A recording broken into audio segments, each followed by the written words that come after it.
I'm Julie Kay here in the Live Impact Studio. We want to start straight with some breaking news. 2 officers in Mint Hill are wounded after a shooting. This is everything we know so far. They are in critical condition. Those 2 officers. The suspect in this shooting is dead. He was also shot. We do not know what led up to this. We know that the officers responded to an edible arrangement some time ago. This was in the Matthews Mint Hill Road area regarding a child custody exchange. These are the details we have so far. During that interaction, the male suspect produced a firearm. An exchange of gunfire occurred, and that is when the officers were struck. That is from the press release. We just got into our news within the last 5 minutes from Mint Hill Police, and our crews just arrived on the scene. This is a live look. As I said, at the Matthews Mint Hill Road area, you can see a fire truck still there. Multiple crews I know are on scene, and we are still working to figure out more details about these officers, about the suspect, and of course, what led up to this. We have reached out to the mayor of Mint Hill, Dale Dalton. He did confirm to us they don't have much information.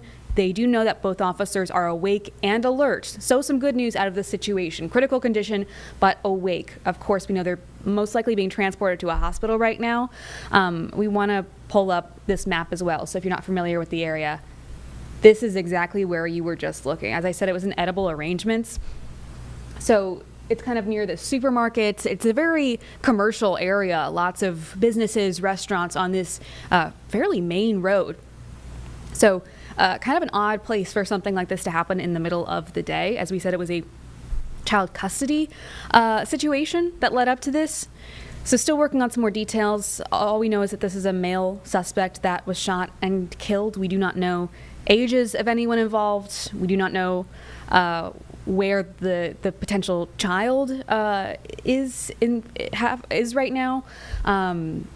So yeah, this is still a very active scene. We have that live look for you too. If we want to go back to, you can see officers on the phone milling about still. This whole area blocked off. Of course, it happened, as I said, at an edible arrangements. That's where the call was, but we don't know exactly where. A child custody exchange you'd think would be in a parking lot. That's where most of these officers are milling about. So we don't at this point know if the business itself was actually related to this exchange or if that is just where the call was. But of course you're seeing this is a large parking lot with lots of other businesses, a Publix, a supermarket, kind of a strip mall type situation. So a lot of other things happening here. Our crew is moving around, so we might want to get off that shot. Yeah, we want to we'll keep it going as they keep going. What I want to bring your attention to is as we kind of settle the shot back down, our photojournalist Kevin Wardlaw, experience of over 30 years covering this scene right now. One thing I want to point out is kind of the sense of urgency of the responding crews. It doesn't seem like this is as active of a scene as maybe we've seen with some other instances where officers have been shot, which the reason that there may be some good news in what is an awfully tragic story is that it does appear that hopefully this situation doesn't have that same level of distress as it would have when it first started. Hopefully it's come to an end. Obviously that suspect who engaged in the shooting obviously was killed. We don't know how that happened as of right now. No, all it says, this is direct from the press release, the suspect was shot and is deceased. We do not know what that means. Right. Who shot. Exactly. So there's a lot of details when you deal with press releases like this, especially after things happen within the last hour. I mean, this is very, very fresh. This is, I guess, about 2 hours since this first call happened. They want to be very careful with the language, and so do we, because we do not know all the details at this point. And of course, their first priority is making sure the public is safe and these 2 officers are recovering. Given the fact that the suspect is now deceased, likely not really a threat to the public. Right. Of course, they still have this area blocked off because it is a crime scene. Right. We want to investigate and see what actually happened here. But as you can see, I mean, they're not walking around and some of them are not walking around in armor. Some of them are just wearing sweatshirts. So likely it's the scene is neutralized, it appears. Exactly, which means no threat to the public, which is obviously, I mean, in a situation now where they're kind of gathering the pieces, trying to figure out what happened, that is the most important thing. Of course. The most pressing being everyone's safety. But they are going to continue to investigate. So, of course, just naturally avoid this area if you can. Maybe we pull up the map one more time. So if you are in the Mint Hill area, avoid this area, this shopping area on Matthews Mint Hill Road, 6832 for the exact address. But again, this was obviously a family interaction, as we Yes, said, a it was child custody exchange. Definitely seems domestic. So it's not like there was some ever-present threat to the public at this point. Of course, one of the first confirmations we had that anything was happening at all was from Representative Tricia Cotham, who represents or close to this area. She says, "My heart is with Mint Hill Police. I'm closely monitoring the situation and I'm in contact with authorities. I ask for prayers for all." Of course, and then a blue heart representing police. This is the first really confirmation, as I said, that anything was happening. Mm-hmm. We had heard reports of it, and you may have seen chatter online of 2 officers shot, but it does, as we said, take a while to get official confirmation. Even that press release we just got in the last 10 minutes into our newsroom at this point. And so this message on X came before we actually got the full press release, and that's why even in this she didn't confirm what was happening, because you have to be very, very careful with this information. But as I said, I want to read this one more time, the text message that we got to the mayor, from the mayor, because I think this is one of the more interesting insights that we have into this so far. Of course, he's still monitoring the situation as it is, but he said, again, "I really don't want to say anything at this time until I have more information. The information I have received right now is both officers are awake and alert." And again, he reiterates that is all he has. That is Mint Hill Mayor Dale Dalton. But again, trying to remain somewhat positive in a very scary situation. Good news that at this point, though critical condition, and I'm sure they are taking very good care of these officers, some semblance of hope there that those officers will recover. Hopefully we'll get some more information. We do have a crew also on the way to a hospital in Dilworth. We know that there's a large police presence there as well. So our Jessie Pierre is on her way there, the Atrian Hospital in Dilworth, and that is where we suspect if there were to be officers going to a hospital, it's likely that there would already be an existing police presence because of the nature of an incident like this. Of course, as I said, security is the main concern, not just for the officers, but for the public. And so it is incredibly imperative in a situation like this. Historically, we have seen when officers are going to a hospital, there's already a police presence there. So we cannot confirm at this point. But I know our Jessie Pierre is actually, she might be there already. Jessie, if you can hear me, tell me what you know so far. Now, you just arrived on scene minutes ago. What are you seeing, and what is the preliminary information you're getting? So I'm here outside of the Atrium Health Hospital. And like you mentioned, Julie, a lot of times this is a hospital, especially when we're looking at critical injuries involving officers, that they do end up being sent to. As of right now, I haven't seen heavy police activity here, but we do know that that Mint Hill Police have confirmed that 2 officers were shot and are in critical condition. We do know that this is an incident that started early this morning, just before 11 a.m. at an edible arrangement on Matthews Mint Hill Road. I think what we got was before 11 o'clock, and it involved some kind of child custody exchange.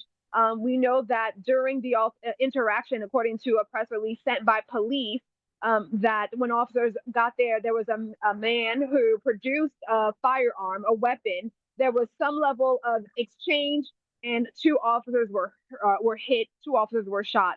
And so again, we're here outside of the Atrium Health Hospital, just looking to see if there is a police presence or any type of officers brought here, and just kind of keeping our eye open. Of course, anytime you have officers who are hit, doing their job on duty, it's a devastating time for folks. And so, we're just kind of keeping our eye on this right now. We do also have a crew at the scene over there where the shooting happened. Again, this was at an edible arrangement where there was supposed to be some child custody issue that occurred there. So, Julie, that is kind of what we know for now. Obviously, something escalated where violence was involved here. We know there's a lot of police activity on that Matthews Mint Hill Road where Kevin, and we also have Siobhan who will be heading there as well. So it should be, unfortunately, a long day with all of this. Julie? Yeah, and Jessie, I know that this is really, really preliminary information. We are following lots of leads right now, and so we appreciate you hopping on pretty much the second you get there. I know that you've covered a lot, unfortunately, of instances like this, and right now it's kind of more what we don't know. So I guess I'm curious, in your reporting today, what's your next step? What are you hoping to find out in the next couple hours?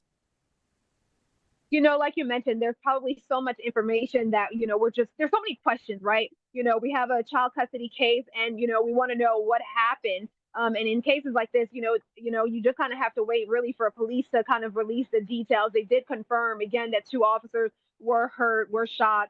And, we are still kind of working to figure out what hospital they were taken to and, the extent of their injuries as far as how many, if they've been shot more than once or how many, really the extent of their injuries.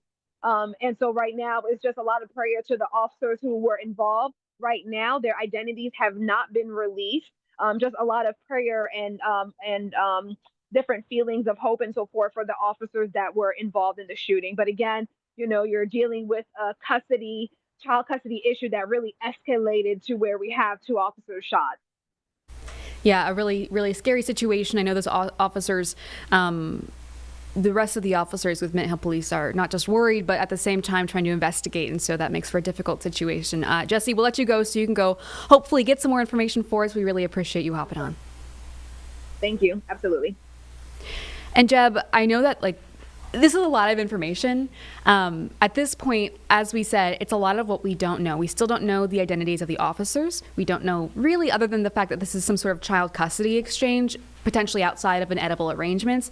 We don't know what led up to this, why the officers were called. Then the suspect produced a gun. So there must have been some sort of altercation before this that led to it.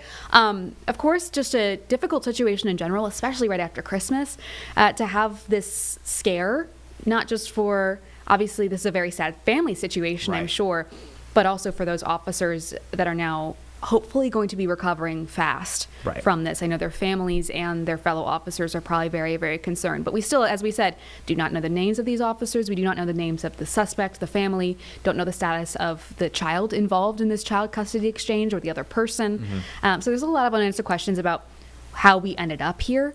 And so this is going to be a developing situation. And I just want to be transparent with you. When we're in the Live Impact studio, for moments like this, we're getting this information sometimes at the same time that we're saying it. And so I just want to be very careful with what we do and what we don't know. So I'm just going to read the press release one more time. Again, this is a live look from where they were called to on Matthews Mint Hill Road, but this is exactly what we got from Mint Hill PD within the last 20 minutes now. It says on December 26, 2025, at approximately 10:47 a.m., Mint Hill police officers responded to an edible arrangements located at 6832 Matthews Mint Hill Road, that's what you're seeing here, regarding a child custody exchange. During the interaction, the male subject produced a firearm. An exchange of gunfire occurred and 2 Mint Hill police officers were struck. Both officers are in critical condition. The suspect was shot and is deceased. That is all we got from Mint Hill PD. Very fast, to be honest, after this interaction happened. We got this confirmation pretty quickly, but it is very short, and that is because there's a lot of conclusions they cannot yet release, and we cannot yet draw from this, and that is why the wording of this is really important. The suspect was shot and is deceased. We do not know what actually happened there. We don't know how he was shot, who shot him, so a lot of information that we still have yet to uncover. Yeah, and one thing I want to kind of point out is the opportunity for us here on Live Impact News to take back the curtain what our process looks like. Of course. So I will tell you guys, shortly before we came on air, maybe 1 or 2 minutes, we actually had a text exchange with the mayor of Mint Hill, who was able to confirm this information with us. So we are in direct communication with the mayor, as well as several commissioners within the town, kind of trying to get more information as police continue this investigation. Which what that means for you watching is that we have a direct pipeline to this information. I know a lot of people are tuning in with questions. We are bringing those questions to city and town leaders, county leaders, state representatives in the case of Trisha Kopp. Like we have the exact same questions that you have, and we're bringing those to them right now. As you heard Jesse and Julie say, our Siobhan Riley is heading to the scene right now to ask the police officers who are investigating those very questions. But that's what it looks like for us right now. I will tell you, we have sent several emails and several calls to those organizations, and we're waiting to hear back now. We are hoping for an update with any moment now with more information, but you can see live in real time that investigation is happening, and obviously they'll need to come to the answers there before they can bring them to us here. Yeah, and I know that we're going to have people joining us, as Jeb mentioned, really every minute or so with a situation like this. And so I will be reiterating the information we have, even if it is limited at this point. So just know that, yes, we're going to keep hitting the points. If you miss something, we're probably going to head back to it. But what we're looking at right now is a live look at the parking lot of where this interaction must have occurred. You can see that, I know we said the call was to an edible arrangements. That doesn't necessarily mean it happened inside Right. of an edible arrangements. And so just want to be clear that, yes, even though we know where the call was made, we don't know exactly where this happened. We can draw some conclusions based on the crime scene tape here that you're seeing, the caution tape. And again, avoid this area, Matthews Mint Hill Road, near the Publix, near the edible arrangements. But we don't know exactly where this happened. You can assume, most likely, since the parking lot is part that's kind of closed off here, and it was a child custody exchange, that makes sense, but we're going to wait until police give us that information. Now, in a situation like this, too, it's not that we can go up and talk to any police officer on scene. Not only are they doing their jobs and probably concerned as well for the safety and the recovery of their fellow officers, but only a couple officers are allowed to talk to media. We have to wait for a public information officer, Yes. an officer that is designated to speak. And so that is why, even though we're there in the presence of police officers, we can't necessarily just go get information, because they're not allowed to talk to us, because they want to make sure the right information gets out there. And so there's a person in each division that is designated as the person to speak. And so until that person is there and also ready to give some information, even if it's just preliminary, we will just be there waiting and hoping that we get some more soon. I think we may take a quick break and catch our breaths and get some more information, but stick with us, because this is going to be what we're following for the next couple hours as we hopefully get some more info.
We come back on with some breaking news here on WCNC Plus. I'm Julie Kay. Jeb and I will be with you over the next few hours as we unpack this really scary situation out of Mint Hill. This is a live look from outside of the edible arrangements, where police say they received a call around 10:47 a.m. When they arrived on scene, it was some sort of child custody exchange dispute. The suspect involved here then produced a gun. There was an exchange of gunfire. The suspect is dead. 2 officers are shot and in critical condition. We don't know where they are right now. We have heard that maybe they're on their way to Atrium in Dilworth.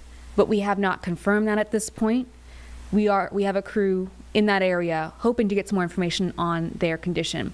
We have heard from the mayor of Mint Hill, who confirmed that yes, critical condition, but they are awake and alert, which is some slight good news in this really scary situation the day after Christmas. But there's a lot we still don't know. We don't know what really led up to this. We don't know who potentially shot the suspect. We know he was shot and killed. We do not know how that happened. The wording in the press release is understandably quite vague because it's very early on. This is only 2 hours after this happened, almost on the dot. You can see this area, of course, is still quite blocked off. You can see our cameraman, Kevin, is zooming in and out of the scene here because he's also just gotten on scene, is trying to get some more information. That's an SBI agent, State Bureau of Investigations, so notable multiple different types of crews on scene here. I'm sure the Mint Hill police officers are doing their best, but also I can imagine the stress that they must be feeling knowing 2 of their own officers have been shot and are injured right now. So multiple agencies on scene here. Almost this entire parking lot, it looks like, blocked off. And it's not just the edible arrangements that is impacted by this. You're seeing other businesses right off screen is a Publix. So I can imagine the day after Christmas, somewhere that might be quite busy, especially off of Matthews Mint Hill Road. So again, avoid this area. And I do think we might still have a map of the scene that we'll pull up in a little bit. Jeb's going to pull that up just for us that live in that area, just to know where to avoid and to see where this happened. But again, middle of the day is a really shocking time for something like this to happen. But we have heard from our Jessie Pierre, who's reporting in a different location. As I said, she was in the Atrium Hospital area, trying to see if any officers are on the way, if there's any police presence there. Thank you, Jeb. This is the map of the shopping mall area. Yeah, and you can see where this big red line is right here. That's exactly where it happened. We've been able to actually see that Penn Station logo. And you can see blocked off here where the actual police presence is, kind of blocking that road. So if you are headed that way, avoid Brighton Park Drive. I mean, there's just no really way around that. So I would just kind of keep around, take the Hawthorne right here, or even if you're going this way, I probably wouldn't go this way either because this looks terrible over on Lawyers Road. Right. So I would honestly just avoid the area. I mean, this is... It's a busy intersection. Yeah. I mean, there's a lot of people, to your point, Julie, I think a lot of people are heading out, especially around this time, lunch, right after... lunch right after Christmas. Probably a lot of people having family, want to get their sandwiches. Harris Teeter, grocery shopping, to your point. Just so much going on at this time. This is and to your point, a busy intersection to begin with, and just with the day that it is, people were probably avoiding the stores on Christmas Day, I'm sure, and so take extra precaution, not just for the fact of traffic, but to give officers their space as they are investigating here. This is a really scary situation, and it's still very, very fresh. This is within the last, again, 2 hours almost on the dot that we got that initial call. And again, as I've said, I'm going to reiterate myself for those of us that are just now joining. We don't know for sure that this happened at the edible arrangements. As I've said, this is a child custody dispute, child custody exchange dispute to some degree, per the Mint Hill Police Department. And so unlikely that was happening inside an edible arrangement. So just because that's where the call was made to does not mean that is exactly where it happened. And so just be aware that we're going to get some more information, hopefully in the next couple hours here, on the exact location, what led up to this, how the suspect died, the identities of the officers, the more information on their conditions, the suspect's name, the status of the child that was involved in the child custody dispute, where that child is now, I presume with another parent. So there's a lot of questions we still have. So know that is why we are being careful in the way we word things, because the press release is also careful because this is incredibly preliminary. We are getting some word, though, from, as Jeb mentioned earlier, state representatives. Trisha Cotham represents areas near here. She says, "My heart is with Mint Hill Police. I'm closely monitoring the situation, and I'm in contact with authorities. I ask for your prayers for all." Now, notably, she actually sent this before noon, and we didn't get that press release until, I think, about noon 25. So notice her wording. She did not say exactly what happened because we did not know until very, very recently. You may have seen stuff like this on X, or you may have seen rumors on X. We are seeing the same things, but know that it takes us a moment to bring you exactly confirmed information. We don't want to jump ahead and say anything that is not confirmed. So if I am saying something that is from social media, or I'm saying something that is a hypothetical, I will make that very clear. Just in the same way that I want to be clear of what we do have. What we do have is multiple agencies here investigating. This area is closed off. 2 officers in critical condition, 1 suspect dead. That is from Mint Hill PD. Yeah, and I think it's important to piggyback off that, Julie, because that's a great point. We are bringing you live everything we know as we learn it.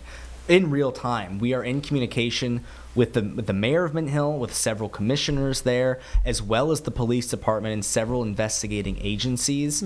We have reached out to every single logo and agency that you see represented in this live picture. We are in direct contact with right now. And to pull the curtain back, I'm going to use that phrase several times throughout this report. To pull the curtain back, they are currently investigating this in real time. And I know this happened, an hour and change ago, a little bit more. But what essentially is going on is the second they get those results and they publish them to us, we'll bring them to you in real time. That's why it's important to stick with Live Impact News, because that's what we do. There is no real delay from once we get this confirmed with the right agencies. It is a direct pipeline for you to get the answers you are looking for. And you're seeing it right now as Kevin is moving the camera around, because I think they're about to try and speak with someone Yes, here. it looks like one of the workers from a pizza place there. Yeah. Let's see if we can listen in. I'm going to ask you to say and spell your first and last name for us. Sure. First name Kevin. Last name is spelled P-H-A-Y-M-E. Pronounced Phayme. And then your title. My title, I'm the general manager here at Empire Pizza in Mint Hill. Perfect. So talk to us about what some of your employees shared with you today. So, yes, a little earlier this morning, a couple of my employees were on a smoke break and they were just on the side of the patio. They didn't hear gunshots, but they did see 2 officers enter into the edibles establishment. They saw one of the officers come out, had blood on his face, and he was being brought out by his partner. And he was down, and then we saw them go back in, like another officer went back in. We understand that the suspect was shot and killed. That's all we heard. But the officers here at Mint Hill, our hearts go out to them because they come to Empire Pizza often and they frequent here. So our prayers go out to them and their families. It's unfortunate the day after Christmas that we have to hear something like this take place. So I think sometimes so sad. It puts in perspective the dangerous job that police officers work. Absolutely. They're hardworking. They always keep Mint Hill. You never hear anything like this happening in Mint Hill because they do a great job of keeping the place safe, keeping the community safe. And whenever they stop through, we always try to make sure we take care of them and just thank them for their services that they provide to the community. Can you describe what the scene was like out here, or what did your workers say the scene was like? It was hard to say what the scene was like because everything happened so quickly. Just seeing the officer and blood on his hands and another one down. Once the paramedics arrived, they started to provide, they didn't have to provide CPR, which was a good sign, which we saw. But we did see that they were down and the EMS tended to him real quickly and, got on it real fast. Were the officers helping each other, or did it look like they were confident or helping each other? The officers were helping each other initially, and then once EMS arrived on the scene, they were really swift in responding, to helping the officer. We saw movement from the officer because once they had him on the gurney, we did see that. So that was a positive sign that we believe that he was okay. We did get word from one of the police officers that we are close friends with that they said that he was, both officers are doing a little bit better. So our prayers just go out to them. We just, wish them all the best. So unfortunate, once again, that this took place day after Christmas. And you said that when this happened, you told your staff to lock their doors. Absolutely. Once we heard it, we didn't know because it happened so quickly. We didn't know if it was active shooting taking place.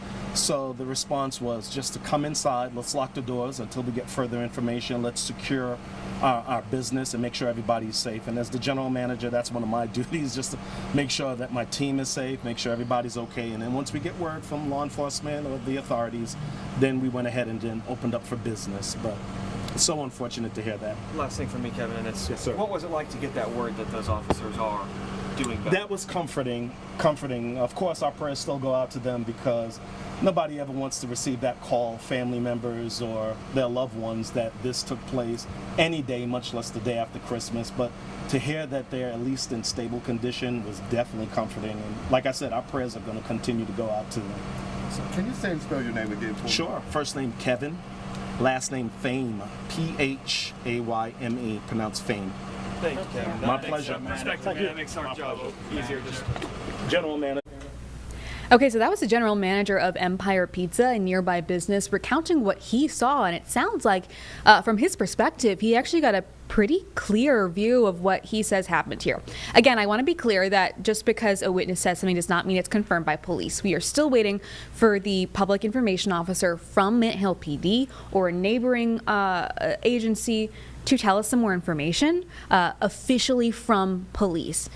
But from this man's perspective, his name's Kevin Phayme, he says that he also can confirm this may have been more related to the edible arrangements than we originally suspected. Yeah, it seems like some aspect of it took place inside. At the very least, we know the two officers went inside of that edible arrangements. Mm-hmm. One officer came outside, covered his face in blood, with his partner helping him out. Now, we presume, we do not know this is purely conjecture at the time, but we assume the two officers that he named, having gone in and out of that edible arrangements, are the ones who are currently battling gunshot wounds. Hopefully, we'll get further clarification from officials soon. Mm-hmm. But I mean, this interview with this general manager painting a much clearer picture, I think, of what may have happened earlier this morning. Yeah, and as we were just kind of hypothesizing maybe what was going on in this situation, but it is odd for a situation like this to happen potentially inside of a business. And so hoping to get some more information on that soon.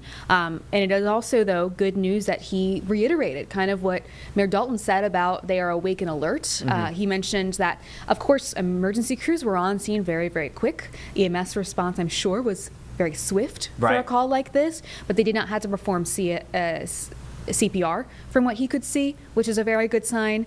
He said at one point the officers were helping each other.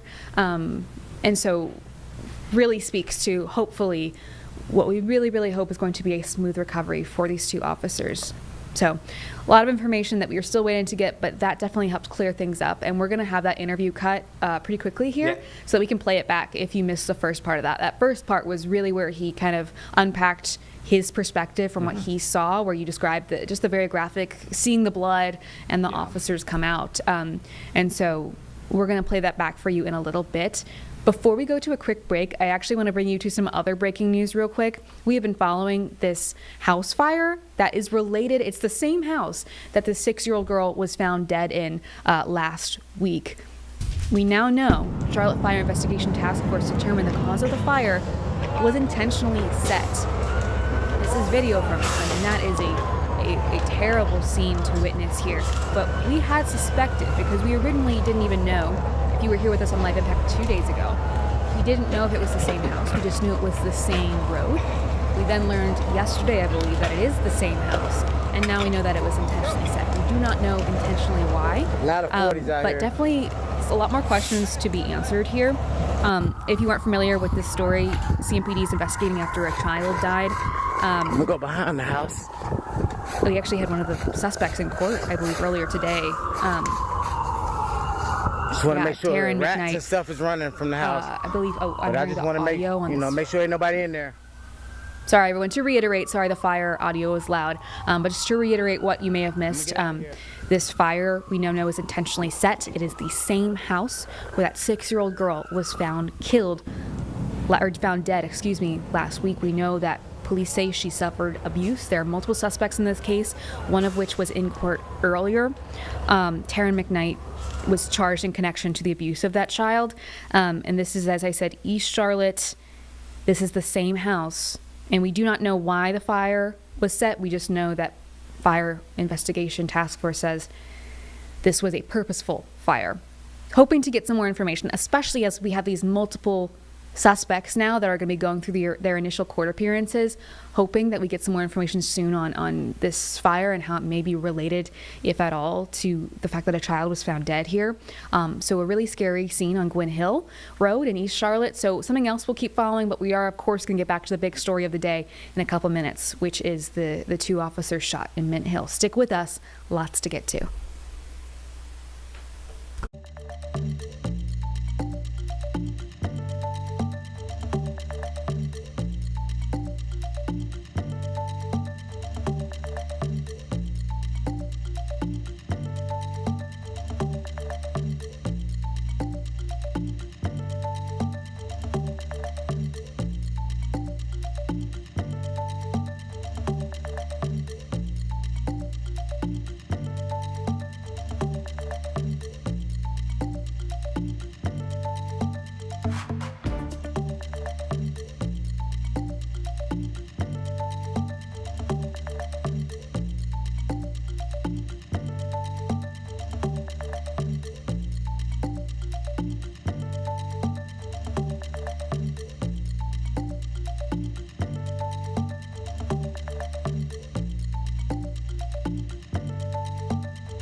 All right, welcome back to the Live Impact Studio. We are, of course, following the breaking news that is 2 officers out of Mint Hill shot and recovering from gunshot wounds. We know the suspect in this case has also been shot and has died. We do not know how that happened at this point. Here's what we do know. I'm going to read you the direct press release that we got about 30 minutes ago, maybe a little bit longer ago now, from Mint Hill Police. This is the full press release. On December 26, 2025, at approximately 10:47 a.m., Mint Hill police officers responded to edible arrangements located at 6832 Matthews Mint Hill Road regarding child custody exchange. During the interaction, the male subject produced a firearm. An exchange of gunfire occurred and 2 Mint Hill police officers were struck. Both officers are in critical condition. The suspect was shot and is deceased. We do not have any more concrete information from police than that. That is all we've been able to find out. We have been able to gather a little bit more from our other officials that we know. For example, Mint Hill Mayor Dale Dalton. He did tell us he does not have much more information than that. All he knows is that both officers are awake and alert. Some small good news in this really scary situation. If you were with us before the break, you also heard from the general manager of that pizza shop right by this, who seems to have seen most of this unfold. He described to us not only what he saw, but also the aftermath of it, including seeing the blood, seeing the officers being awake and helping each other. He also confirmed to us that he did not witness any CPR or anything of the sort. Of course, EMS was very swift in their response for a very, very concerning call like this. But it sounds like that backs up what the mayor said of the officers being awake and alert. That is not to downplay their condition. It's still critical, and we're hoping to get an update on their conditions as soon as possible and a little bit more information about their injuries. We don't know how many times they were shot. We do not know where they were shot. We don't know their identities at this point. I'm sure police are working to get that information to the families, of course, before it is able to be released to the media and the public. We're also hearing more from our officials. This is obviously, as I said a million times now, a very scary situation. And so it's garnering a lot of response from not just our state representatives, but also our representatives out in D.C. Congressman Pat Harrigan also said, praying for the 2 Mint Hill police officers and their families today. This is a painful reminder of the risks our officers take to protect their communities. We also heard earlier, even before we got confirmation from Mint Hill Police, from State Representative Tricia Cotham, who represents an area nearby. She also said, my heart is with Mint Hill Police. I'm closely monitoring the situation and I'm in contact with authorities. I ask for your prayers for all. Of course, concern from everyone. Everyone, I'm sure, has a lot of questions. What we do know is that multiple different crews are on scene on scene at this investigation. You're looking at a fire truck here. I know our photographer on scene is also talking to people and trying to get some more interviews. So he'll be moving the camera around. We know we have a fire truck. We have seen the State Bureau of Investigation, and we did actually just get that confirmation via NCSBI that they are there, backing up what we have already seen as they help investigate. Again, a very quick turnaround for them to arrive, because this is, we've only had this information for about 30 minutes, and the initial call from Edible Arrangements only came in at around 10:45 a.m. So this is quickly developing. I'm going to read you the NC State Bureau of Investigation post from 4 minutes ago. This is very fresh, and a lot of this does reiterate what we already know.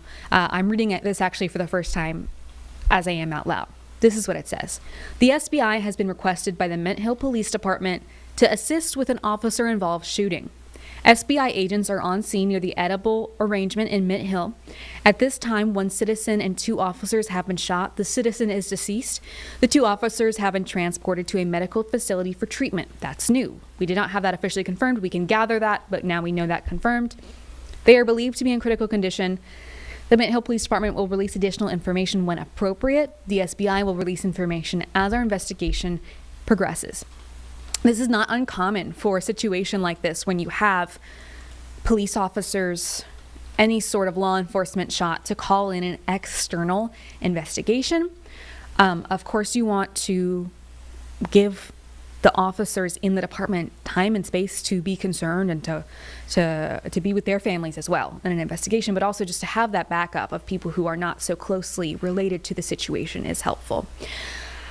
And on the side of the screen here, if you're just tuning in, you can see what we know so far. Again, just to say, the suspect is dead. He was shot. We do not know who he was or what led up to this or how he was shot. We know 2 officers with the Mint Hill Police Department are in critical condition. We do not know anything on anyone's identities or more other than critical condition. We don't know how many shots were fired, and we don't know when we're going to get more information. What we do have is multiple crews out there. We've got our Jessie Pierre. She's in the region of Dilworth, where there's multiple hospital systems. So she's hoping to catch the scene when those officers, if they are headed to that hospital when they arrive. We know earlier we'd heard of there being some sort of police presence there. That seems to have subsided, so we're not sure if they're going to a different hospital now. That's not uncommon to have a police presence already at the hospital when there's officers on the way needing treatment.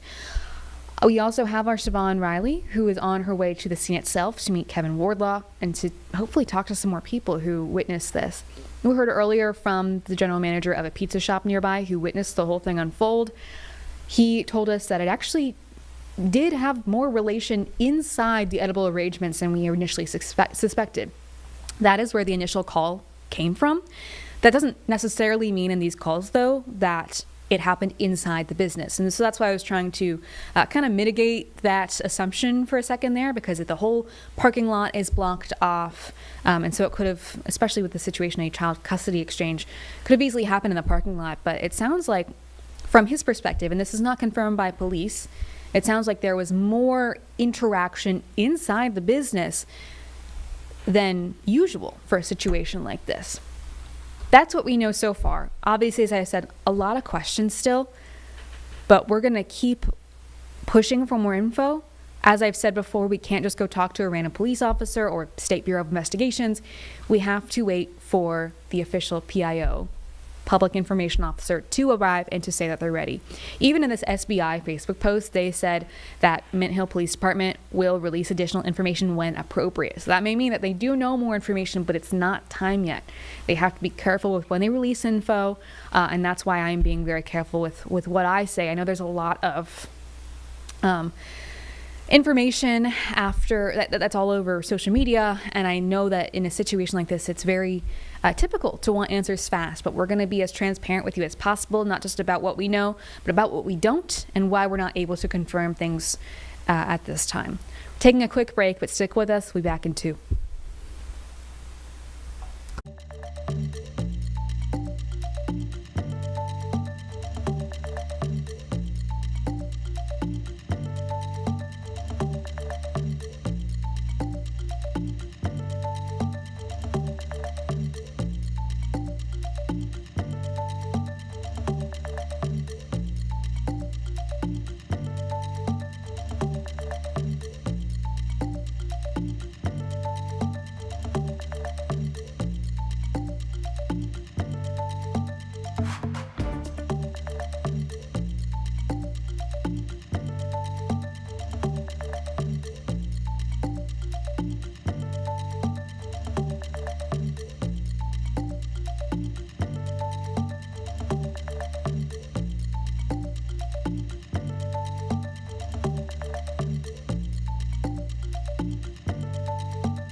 Coming back on to Live Impact News with that breaking news. We've now heard from the Charlotte-Mecklenburg Fraternal Order of Police. They reposted the press release from Mint Hill and said, "Our prayers are with the injured officers in the Mint Hill Police Department." Jeb, if you're able to scroll down, notably this first comment is from State Senator Woodson Bradley. She says, quote, "This is awful. My heart goes out to the officers and their families and to the mother who has been dealing with an abusive father of her children that resorted to this. Custodial exchanges are the most dangerous situations for a separated/divorced spouse with an abusive ex. Prayerful recoveries for these officers." That is another angle of this that we haven't gotten a chance to touch on, largely because that's a lot of conjecture for us to figure out what's going on here in the domestic situation. But I do want to point out that that is one of these big questions of not just what happens here, but how is that mother and child doing, assuming that that is what was happening here, is this custodial, this exchange between parents. So a lot of questions that we still have about the familial relationship here that led to this. We do know that there was a call made and then the suspect that has been killed pulled out a firearm. And so there was already some sort of interaction happening that led for that call to happen at the edible arrangements. Still at a live look, they were still zoomed into this fire truck here, one of many crews on the scene. We've seen fire trucks. Of course, we've seen Mint Hill Police. We've also seen the State Bureau of Investigations. They have been called in to help in this investigation. Not unusual for something of this scale, but definitely going to add layers to this investigation as we wait to find out more, hopefully very soon. What we are hearing, though, is from people who witnessed this. Our Kevin Wardlaw, our photographer on the scene, got a chance to speak with the general manager of Empire Pizza right nearby. This is what he had to say. His name Kevin. Last name is spelled Phayme, pronounced Phayme. And then your title? My title, I'm the general manager here at Empire Pizza in Mint Hill. Perfect. So talk to us about what some of your employees shared with you today. So, yes, a little earlier this morning, a couple of my employees were on a smoke break and they were just on the side of the patio. They didn't hear gunshots, but they did see two officers enter into the edibles establishment. They saw one of the officers come out, had blood on his face, and he was being brought out by his partner. And he was down, and then we saw them go back in, like another officer went back in. We understand that the suspect was shot and killed. That's all we heard. But the officers here at Mint Hill, our hearts go out to them because they come to Empire Pizza often and they frequent here. So our prayers go out to them and their families. You know, it's unfortunate the day after Christmas that we have to hear something like this take place. So I think sometimes so sad. It puts in perspective the dangerous job that police officers work. I mean, absolutely, absolutely. They're hardworking. They always keep Mint Hill. You never hear anything like this happening in Mint Hill because they do a great job of keeping the place safe, keeping the community safe. And you know, whenever they stop through, we always try to make sure we take care of them and just thank them for their services that they provide to the community. Can you describe what the scene was like out here, or what did your workers say the scene was like? It was hard to say what the scene was like because it was everything happened so quickly. Just seeing an officer and blood on his hands and another one down.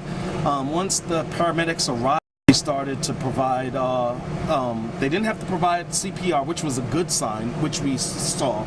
But we did see that they were down and the EMS tended to him real quickly and, you know, got on it real fast. Were the officers helping each other, or did it look like they were comforting or helping each other? The officers were helping each other initially, and then once EMS arrived on the scene, they were really swift in responding, you know, to helping the officer.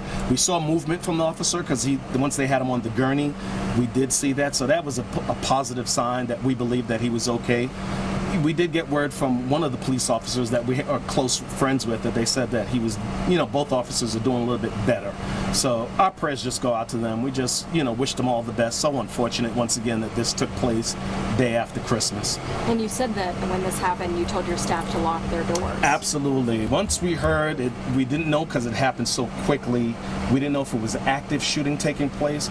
So the response was just to come inside. Let's lock the doors until we get further information. Let's secure our business and make sure everybody's safe. And as the general manager, that's one of my duties, just to make sure that my team is safe, make sure everybody's okay. And then once we get word from law enforcement or the authorities, then we went ahead and then opened up for business. But it's so unfortunate to hear that. last thing for me, Kevin, and it's Yes, sir. what was it like to get that word that those officers are doing better? That was comforting.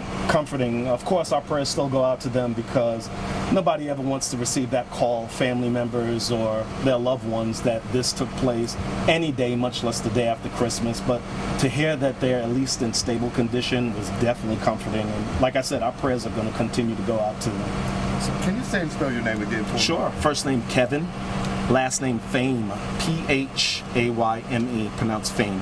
Thank you, Kevin. My That pleasure, makes man. perspective, Thank you. That makes our My job pleasure. easier. Just General Manager, Empire Pizza, Mint Hill. Let me just take that. Kevin Phayme there with Empire Pizza, who was recounting the entire experience from his perspective, which must have been incredibly upsetting to witness it. He did a very good job remaining calm and explaining what he saw, which included the blood. It included some of this interaction, although some of it sounds like it did potentially happen inside the edible arrangements. And so that really adds to the picture of what happened here. But again, a lot of questions that are still unanswered. And I just want to be clear, although I know that that must have been a really, really scary thing to witness, we have to wait for Mint Hill Police or another official to confirm that that is what happened. So this is all, we're going to keep getting witnesses to speak to us. I know Siobhan, I believe, just arrived within the last couple minutes and is going to get a chance to speak to some witnesses as well in the area, which I imagine there's probably quite a few more. There's a lot of businesses here, but know that we are going to have to wait for officials to give us that confirmed information before we are able to say, yes, that's what happened. So this is just to add some paint to the picture here, some context, but something that has been adding up between every source that we've talked to, including not just witnesses, but also the mayor of Mint Hill, is that it seems as though the officers, both of them, were alert and awake despite critical condition. And so that is a sliver of some good news here. We know that they are on their way to the hospital. The State Bureau of Investigations did confirm that a little while ago. Unclear which hospital they're going to. I know there's been some chatter online about maybe them going to the Atrium Hospital in Dilworth. Our reporter is in that area waiting to see if that is the case. When she arrived there, there wasn't as much of a police presence anymore, and so we're waiting to get some more information on that. But know that we are trying to figure out the hospital angle of this as well. There's kind of like three chunks of what we still have to know here is the condition of the officers. Who are they? How are they doing? It's what happened here, what led up to this, how did the suspect get shot and killed, how did this happen in the first place, because of course there was a call at this edible arrangements before the suspect pulled a gun in front of officers. They had to be there first. And then there's the angle of the domestic situation. How is the child involved in this custody dispute? How is the mother presumably doing right now? Where are they? Are they getting resources? A lot of questions right now. Some of them I think we're going to get a lot sooner than others. I'm hoping we get that update on the officers very quickly, very promptly. But again, it sounds like so far from the mayor and witnesses that things are looking scary but positive. And I think it's worth noting for folks tuning in or folks watching either on YouTube or Facebook or WCNC Plus, our streaming app, that we have been carrying this event live since it happened. We are expecting there to be a press conference from officials. That is typical with a situation like this. So make sure you stick with us here on WCNC Plus, Live Impact News, for the latest developments as they come. Like Julie said, our Siobhan Riley getting on the scene now, doing the reporting, asking the tough questions to the public information officers there, and hopefully we'll be able to bring you live a press conference as soon as it happens. Yeah, absolutely.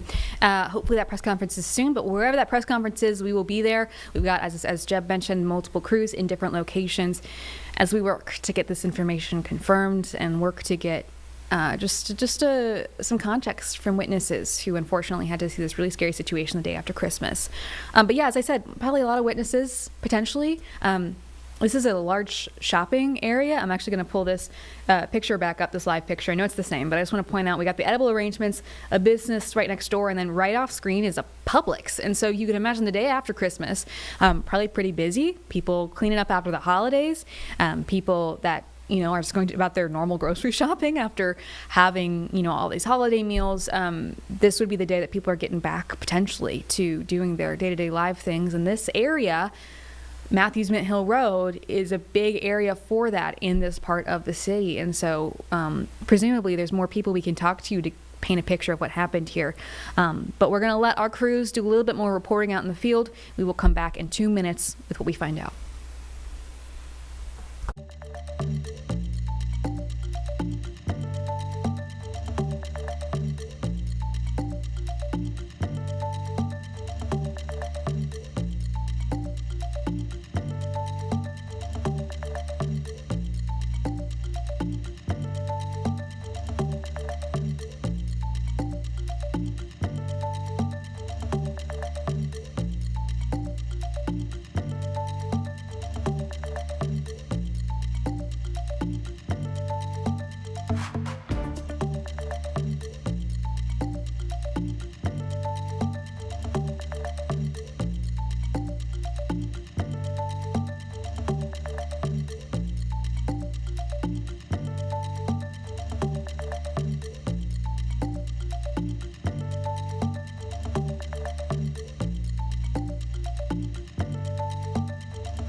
Welcome back to Live Impact News. It's just about 1:30 here on this string of breaking that we have. I want to get to something new that we have. We're having some more information from local officials. This is Ken McCool, I believe former commissioner who's now running for a state position. He said today's violence in Mint Hill is heartbreaking. My thoughts are with the two officers who were critically injured, their families, and the entire Mint Hill Police Department. I'm grateful to the first responders and medical professionals who acted quickly and bravely. That is actually something that we're hearing from witnesses there too. You heard a little bit ago from a witness there who described how fast EMS was able to respond to this scene, even though even in the moments there where those officers were trying to help themselves and there was visible blood, of course, after an unknown amount of shots were fired. But the general manager of that pizza shop said it was very impressive how fast they were able to respond to this. Hoping to get some more information, though, of course, on how they're doing. We do know they're in critical condition, serious condition. We know that also from the mayor and from the witnesses that they're awake and speaking. I also think we're hearing from, Jeb, I don't know if you have this, from Senator Tom Tillis. Yeah, we're going to get that right now. Yeah, I'm going to read this out. Susan and I are praying for Mint Hill police officers who were shot in the line of duty. Our hearts are with their families and fellow officers. God bless all those who serve and protect. So we're hearing from people at all levels of government now, really. We're hearing from town commissioners. We heard from State Representative Tricia Cotham. We heard from State Senator Woodson Bradley in the comments, actually, of one of these posts. And now we're hearing from U.S. Senator for North Carolina, Tom Tillis. This is, of course, something that is so scary that it's going to make the news rounds very, very quickly. But again, I know a lot of us have probably heard this on social media first or saw things on social media first. So we're going to be very clear about what is confirmed by police and what isn't. Here's a live look at the scene now. It hasn't changed much since we've started streaming about an hour ago now, pretty much the entire time talking about the shooting. Still, the area's pretty blocked off. We do know that this happened somewhat at the edible arrangements. We don't know how much of this was inside versus outside the building. That is where the call was initially made at 10:47 this morning, child custody exchange dispute. We know that the suspect, a man, pulled out a gun in front of officers after the call. We don't know what led up to the call. I imagine some sort of dispute, but we do not know what that actually looks like, what led to the call in the first place. We know there was some form of exchange of gunfire and the suspect was shot and killed. We do not know how. We don't know how many times the two officers were shot. We do know that they're on their way to a hospital. We've seen rumors as well that it would be at the atrium in Dilworth. We have a crew there waiting to see if that is in fact the case, because of course we want to get to what everyone's curious about now is how are the officers doing. And that's just one of, really I'm kind of putting it into three buckets of things we need to find out: of the condition of the officers, what happened here, and how the child and presumably the mother are doing in this situation. So there's a lot more questions that we still have. Jeb, I'm not sure if we want to get back to any more sound. We want to take a break. What are you thinking? We can kind of talk about where this happened for folks tuning in. Here's a map of where it happened. So for context, depending on how long you've been watching, you've heard us talk to the general manager of this Empire Pizza right here. So this is the vantage point, and where I have this pin, this 6832, that's where this shooting actually happened. So when the manager talks about his employees' vantage point for when they saw, it's this pizza shop to this edible arrangements. Now, as I zoom out, we have these roads. Brighton Park Drive right here is one I want to pay attention to right here. It is solid red. Now, this is the vantage point from which our photographer is actually shooting the scene. You've been able to kind of see it there. It is blocked off right now by police and law enforcement as they continue that investigation. So if for whatever reason you're heading out to this area, avoid Brighton Park Drive, and frankly avoid Lawyers Road as well. We're seeing some red backups here. I mean, there's several instances of heavy congestion here on Evans Road as well. I mean, anytime you have 2 police officers involved in a shooting like this, it is a massive response from law enforcement across the county, across the state. You have investigators coming from all different bodies, so it leads to a massive backup and really shuts down all around. We did hear from the Empire Pizza a general manager there who did tell us that they are taking orders. I imagine many of these businesses are still open, but understand that if you are planning to go to any of the businesses in these areas, it will likely take significant traffic and time to get there, so pack your patience.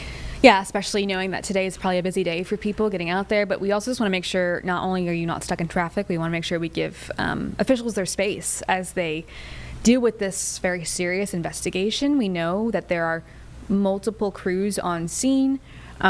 This is a zoomed in look at the edible arrangements, but you can see it close up. You can still see the caution tape, and in the corner in the left there you can see one of the vehicles, one of many vehicles of different departments. We know not just Mint Hill Police Department is there, but also the State Bureau of Investigations has been called in to help, and so this is a very big scene, even though it is cleared, and it seems that there's of course no threat to the public because the suspect has been killed. You can actually see investigators going in there now. This is a really interesting look, actually. Some people wearing gloves, of course, to not mess with any evidence. That is the SBI. You can see on the back of her jacket there, SBI agent. So that's a really interesting real-time look into them going in there, inside the edible arrangements. And that, Jeb, that actually kind of adds to our question of, did this happen inside the establishment or outside of it? A child custody exchange, you'd imagine would happen outside in a parking lot. Right. But from everything we've heard thus far, it's actually pointing more towards the assumption that it happened inside at least part of this interaction. Right. So what we heard from the general manager of the pizza place that was across the street was that his employees actually saw the officers go in, and you can see actually some flashing from the windows there. That's them taking pictures for evidence to analyze back in their laboratories. He said that they saw 2 officers go in, and then when they saw the officers come out, it was 2 officers. One actually had lots of blood on their face, so that would actually that would indicate to us that some level of this interaction happened within the edible arrangement. But to your point, Julie, when you hear of a custody arrangement, and traditionally, I do feel like they are generally outside in parking lots on the road. You know, it's a very interesting that it would be an edible arrangement. It's probably not long after they opened, to be frank. I mean, It happened at, just after 10 o'clock this morning. It's very interesting to me. So I'm hoping in this press conference that we're planning to bring, that we're hoping happens, and if it does, we'll bring it to you live here on Live Impact News. We're hoping to get new details about what led up to this, because I think that's the big question that everybody has right now. And that is pretty typical that we would get a press conference pretty soon here. The police is also aware of the fact that we have newscasts. Most of the newscasts in the region are at 4 or 5. That's when they begin. And so they're actually, because they want the information out there if they need help in this investigation. Exactly. They're pretty good about this. They want to make sure that people who are, I think a lot of you, I will tell you, we have lots of you. We see you guys tuning in. We're seeing your questions being texted into us. Mm-hmm. Clearly the community has a lot of questions. And, remember the police and law enforcement, that is a community bot. They serve the community. They want to answer your questions. The reason that we don't have those answers right now is because they want to make sure that through the course of this investigation, through the course of the day, that when they finally do disseminate that information, it is the correct information, and they have all the details in order and can give you the right details. Yeah, absolutely. And so that's why in a situation like this, it's typical that we'll get a press conference at some point. We don't know that is going to happen here because this is also a very sensitive situation, as most crimes like this. We're going to take a quick break real quick because I know that we have Jessie actually standing by, our Jessie Pierre, at the hospital. And hopefully she has some more information for us. So stick with us. We'll be back in 2 minutes with that information.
Welcome back to WCNC Plus, sticking with this breaking news and getting right out to our Jesse Pierre. We've been bringing you that scene in Mint Hill, but Jesse's actually standing by for us in Dilworth near this system of hospitals. Jesse, I know we were seeing rumors that maybe this is where those officers were going. Do you have any update for us at this point? You know, as of right now, we've circled around the hospital and we haven't seen a major police presence. It doesn't mean that this is not where the officers who were shot are being transported or have been transported. But again, this is just a very, sad situation, right? You have 2 officers who were shot. Again, this started early this morning around 10:47 a.m. at an edible arrangement off of Matthews Mint Hill Road. And this is all surrounding or regarding a child custody exchange that took a violent turn. We know that during the interaction, the man who was involved produced a weapon, a gun, and there was a fire that was exchanged. 2 officers were shot, and then the man was shot and he died from his injuries. Again, we're here at the hospital and we are just kind of waiting to hear more details about the conditions of the officers who were involved. But while we've been waiting for that, we have been, there's a Mint Hill police car that just passed by a few minutes ago. Again, so we're just kind of waiting to see that presence. But, it is the holiday, so less officers could be working as well.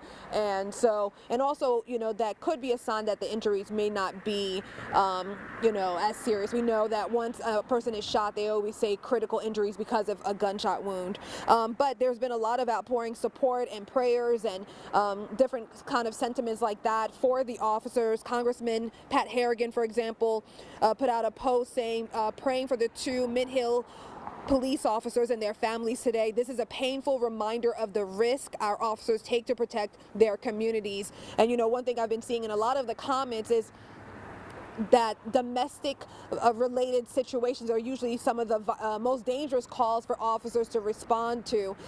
So like we have in this case, Senator Tom Tillis also shared a post saying, Susan and I are praying for the Mint Hill police officers who were shot in the line of duty.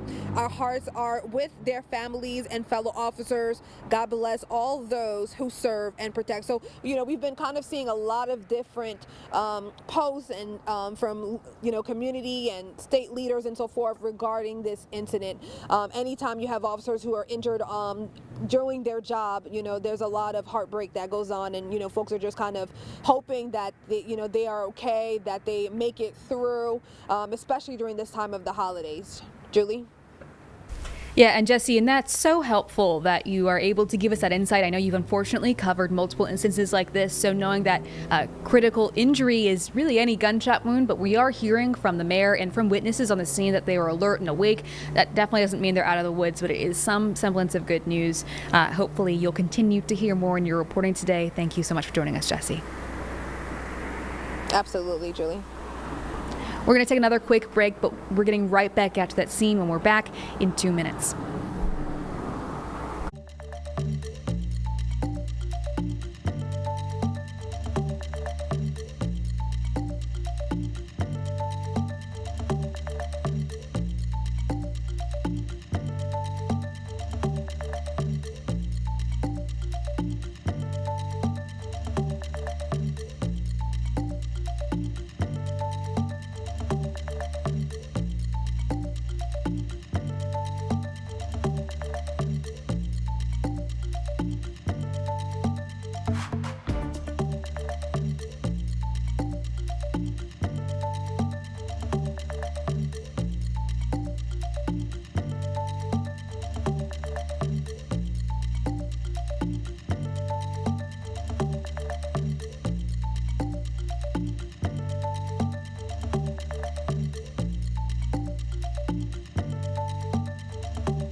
Welcome back to WCNC Plus Live Impact News. You are taking a live look from Mint Hill right now, where we are learning in just the past couple of hours, 2 police officers are currently fighting gunshot wounds after being shot outside or inside of an edible arrangements in Mint Hill. This is a live look from that scene. We have been there since news broke just a few hours ago. Here's what we know right now. It appears this shooting happened during a child custody exchange. We heard from the general manager of a pizza place just across the street, who told us 2 of his employees observed 2 police officers going into that edible arrangements to deal with whatever had been going on. When they left, one of them was covered in blood and the other one was calling for backup. Police confirming to us just a couple hours ago that the suspect in this case was killed. We do not know how that happened. We do not know if he was killed by police officers or if something else happened. It does appear that both of the police officers who were shot are reportedly awake and alert, but they are still listed in critical condition. It is worth noting, as our Jesse Pierre told us just before the break, that anytime truly a police officer is shot, unless it is a very surface level wound, they will be listed in critical condition. So we are holding out our hopes and prayers that they will be okay. But this situation, absolutely tragic, just a day after the holiday, and as folks are getting ready for New Year's, it happening on a very, very, very busy part of Mint Hill. It's for those wondering, I'll get that exact address for you right now. It happened on Matthews Mint Hill Road, a very popular road with lots of businesses around in this area. Still no word yet about what may have led up to this shooting, and we will tell you we've seen several investigators from the SBI, police from Mint Hill, Mecklenburg County deputies, Mecklenburg County District Attorney's Office members, and several different agencies responding to this scene. We are hopefully going to get a press conference soon. That is traditionally what happens whenever there is a situation of this gravity. When you look at the police officers being shot, that is kind of what we expect to see. No word yet on when that will be, but we can tell you that this will be brought to you live here on Live Impact News on WCNC Plus the second it happens. A truly tragic situation. Our Siobhan Riley is on the scene right now, and I actually just got a text from her seconds ago telling me that she is trying to talk to people and gather some new details about what happened. Because so far our best details have actually been from the people who were there when it happened. We had the opportunity to speak with a general manager of a pizza place from just across the street. Here's what he had to say. His name Kevin, last name is spelled P-H-A-Y-M-E, pronounced Phayme. And then your title? My title, I'm the general manager here at Empire Pizza in Mint Hill. Perfect. So talk to us about what some of your employees shared with you today. So, yes, a little earlier this morning, a couple of my employees were on a smoke break and they were just on the side of the patio. They didn't hear gunshots, but they did see 2 officers enter into the edibles establishment. They saw one of the officers come out, had blood on his face, and he was being brought out by his partner, and he was down, and then we saw them go back in, like another officer went back in. We understand that the suspect was shot and killed. That's all we heard. But the officers here at Mint Hill, our hearts go out to them because they come to Empire Pizza often and they frequent here. So our prayers go out to them and their families. You know, it's unfortunate the day after Christmas that we have to hear something like this take place. So I think sometimes so sad. It puts in perspective the dangerous job that police officers work. I mean, absolutely, absolutely. They're hardworking. They always keep Mint Hill. You never hear anything like this happening in Mint Hill because they do a great job of keeping the place safe, keeping the community safe. And you know, whenever they stop through, we always try to make sure we take care of them and just thank them for their services that they provide to the community.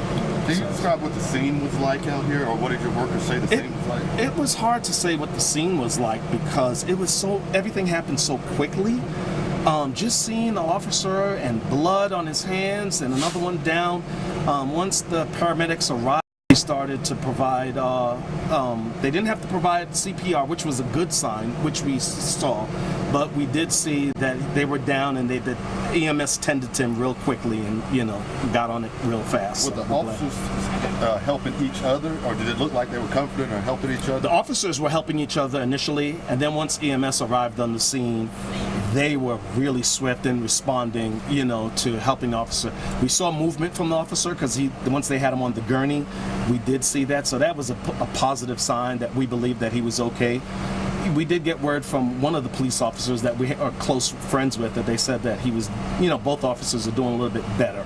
So our prayers just go out to them. We just, wish them all the best. So unfortunate, once again, that this took place day after Christmas. And you said that when this happened, you told your staff to lock their doors. Absolutely. Once we heard it, we didn't know because it happened so quickly. We didn't know if it was active shooting taking place. So the response was just to come inside. Let's lock the doors until we get further information. Let's secure our business and make sure everybody's safe. And as the general manager, that's one of my duties, just to make sure that my team is safe, make sure everybody's okay. And then once we get word from law enforcement or the authorities, then we went ahead and then opened up for business. But it's so unfortunate to hear that. Last thing for me, Kevin, and it's Yes, sir. what was it like to get that word that those officers are doing better? That was comforting. Of course, our prayers still go out to them because nobody ever wants to receive that call, family members or their loved ones, that this took place any day, much less the day after Christmas. But to hear that they're at least in stable condition was definitely comforting. And like I said, our prayers are going to continue to go out to them. So can you say and spell your name again for me? Sure. First name Kevin, last name Phayme, Phayme, pronounced Phayme. Thank you, Kevin. My That makes pleasure. Perspective, Thank man. you. That makes our My job pleasure. easier. Just General Manager, Empire Pizza, Mint Hill. So he's actually been our biggest insight into what really happened here so far. Of course, I will reiterate every time that we want to wait for Mint Hill PD before we can officially confirm and corroborate his statements here, of course. He did, though, give us some good insight into maybe this happened more inside the edible arrangement business than we originally suspected. Yes, that's where the call was placed. That doesn't always directly correlate to that being inside the business. He says at least part of that was inside. So that's an interesting tidbit that I'm curious to see if Mint Hill is able to confirm for us at a hypothetical press conference that we're expecting this afternoon. He also had some insight into the fear. He runs a business right nearby. He's worried about the safety of his staff. He didn't know at this point that it was a domestic situation. That, of course, creates a fear and awareness of, I need to protect my own staff. He told them to lock the doors, especially because Kevin got a chance to see this unfold. He saw the blood on the officers right after, not knowing at this point what their condition was or what led up to this. Some of the questions that we still have. So very helpful insight from this general manager of Empire Pizza. Hoping to get a chance to talk to some more people who witnessed this or were at least in the area and have a sense of what this police station means to the area, the concerns people have right now in terms of safety, even though this is, of course, hopefully a cleared scene given the suspect has been killed. We're hoping to get some more answers for this soon. I know our Siobhan Riley is on scene right now talking to people, so hopefully going to check in with her very soon. Taking a quick break, but stick with us. We'll be back in 2 minutes with some of those questions that we are continuing to find answers to.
Continuing with that breaking news coverage here on Live Impact News on WCNC Plus, this is another live look out there at that edible arrangements in Mint Hill on Matthews Mint Hill Road. This is the scene, as you can see it blocked off, where 2 officers were shot and a suspect was shot and killed.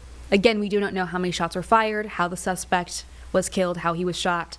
We don't know what led up to this. All we know is that this was some sort of child custody exchange that went awry somehow. The call was from the edible arrangements around 10:47 this morning, so it's now been multiple hours. And we've been on scene there for at least an hour now with our crew. We also have a crew. We've checked in with Jesse a couple times at the hospital, where we're expecting to get more information, hopefully, too, about the conditions of these officers. So we've got multiple questions here that we still want to, I keep reiterating, we're kind of putting it in buckets of, we want to know, of course, how these officers are doing. Everything we've heard so far, though, yes, critical condition, but sounds like they're awake and alert. That was from the mayor a little while ago, Mayor of Mint Hill, Dale Dalton. Doesn't have much more information beyond that, of course, because he wants to wait for Mint Hill police. But then we also have the bucket of what actually happened here. Why was there a call initially between this, some sort of domestic dispute happened, and then the suspect pulled a gun in front of these officers? Curious about what led up to this for that initial call to be placed.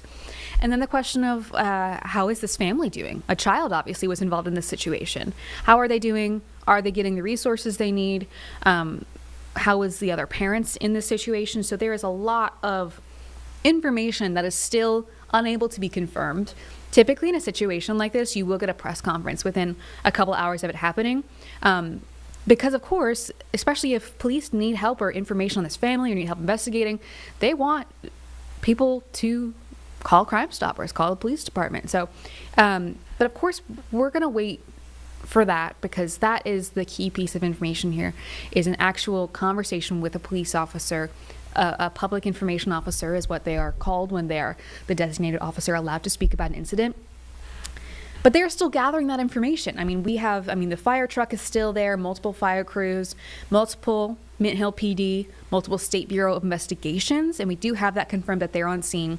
We've actually seen them within the last 30 minutes or so walk into the edible arrangements, which kind of adds to the theory of maybe more of this interaction actually did happen inside of the business, as opposed to the call just coming from the business. This is the press release we got from the SBI just less than an hour ago. It says the SBI has been requested by the Mint Hill Police Department to assist with an officer-involved shooting. SBI agents are on the scene near the edible arrangement in Mint Hill. At this time, one citizen and 2 officers have been shot. The citizen is deceased. The 2 officers have been transported to a medical facility for treatment. They are believed to be in critical condition. The Mint Hill Police Department will release additional information when appropriate. The SBI will release information as our investigation progresses. So that is another kind of insight into the process here. Our updates on what actually happened are most likely going to be coming quickest from the Mint Hill Police Department, but kind of that long-form investigation is likely going to be from the SBI. As I mentioned, those are the ones that have been going into the actual building with their gloves on to do some of that more investigative work inside the scene of the crime here. I know our Siobhan Riley is getting ready to check in with us in just a couple minutes here.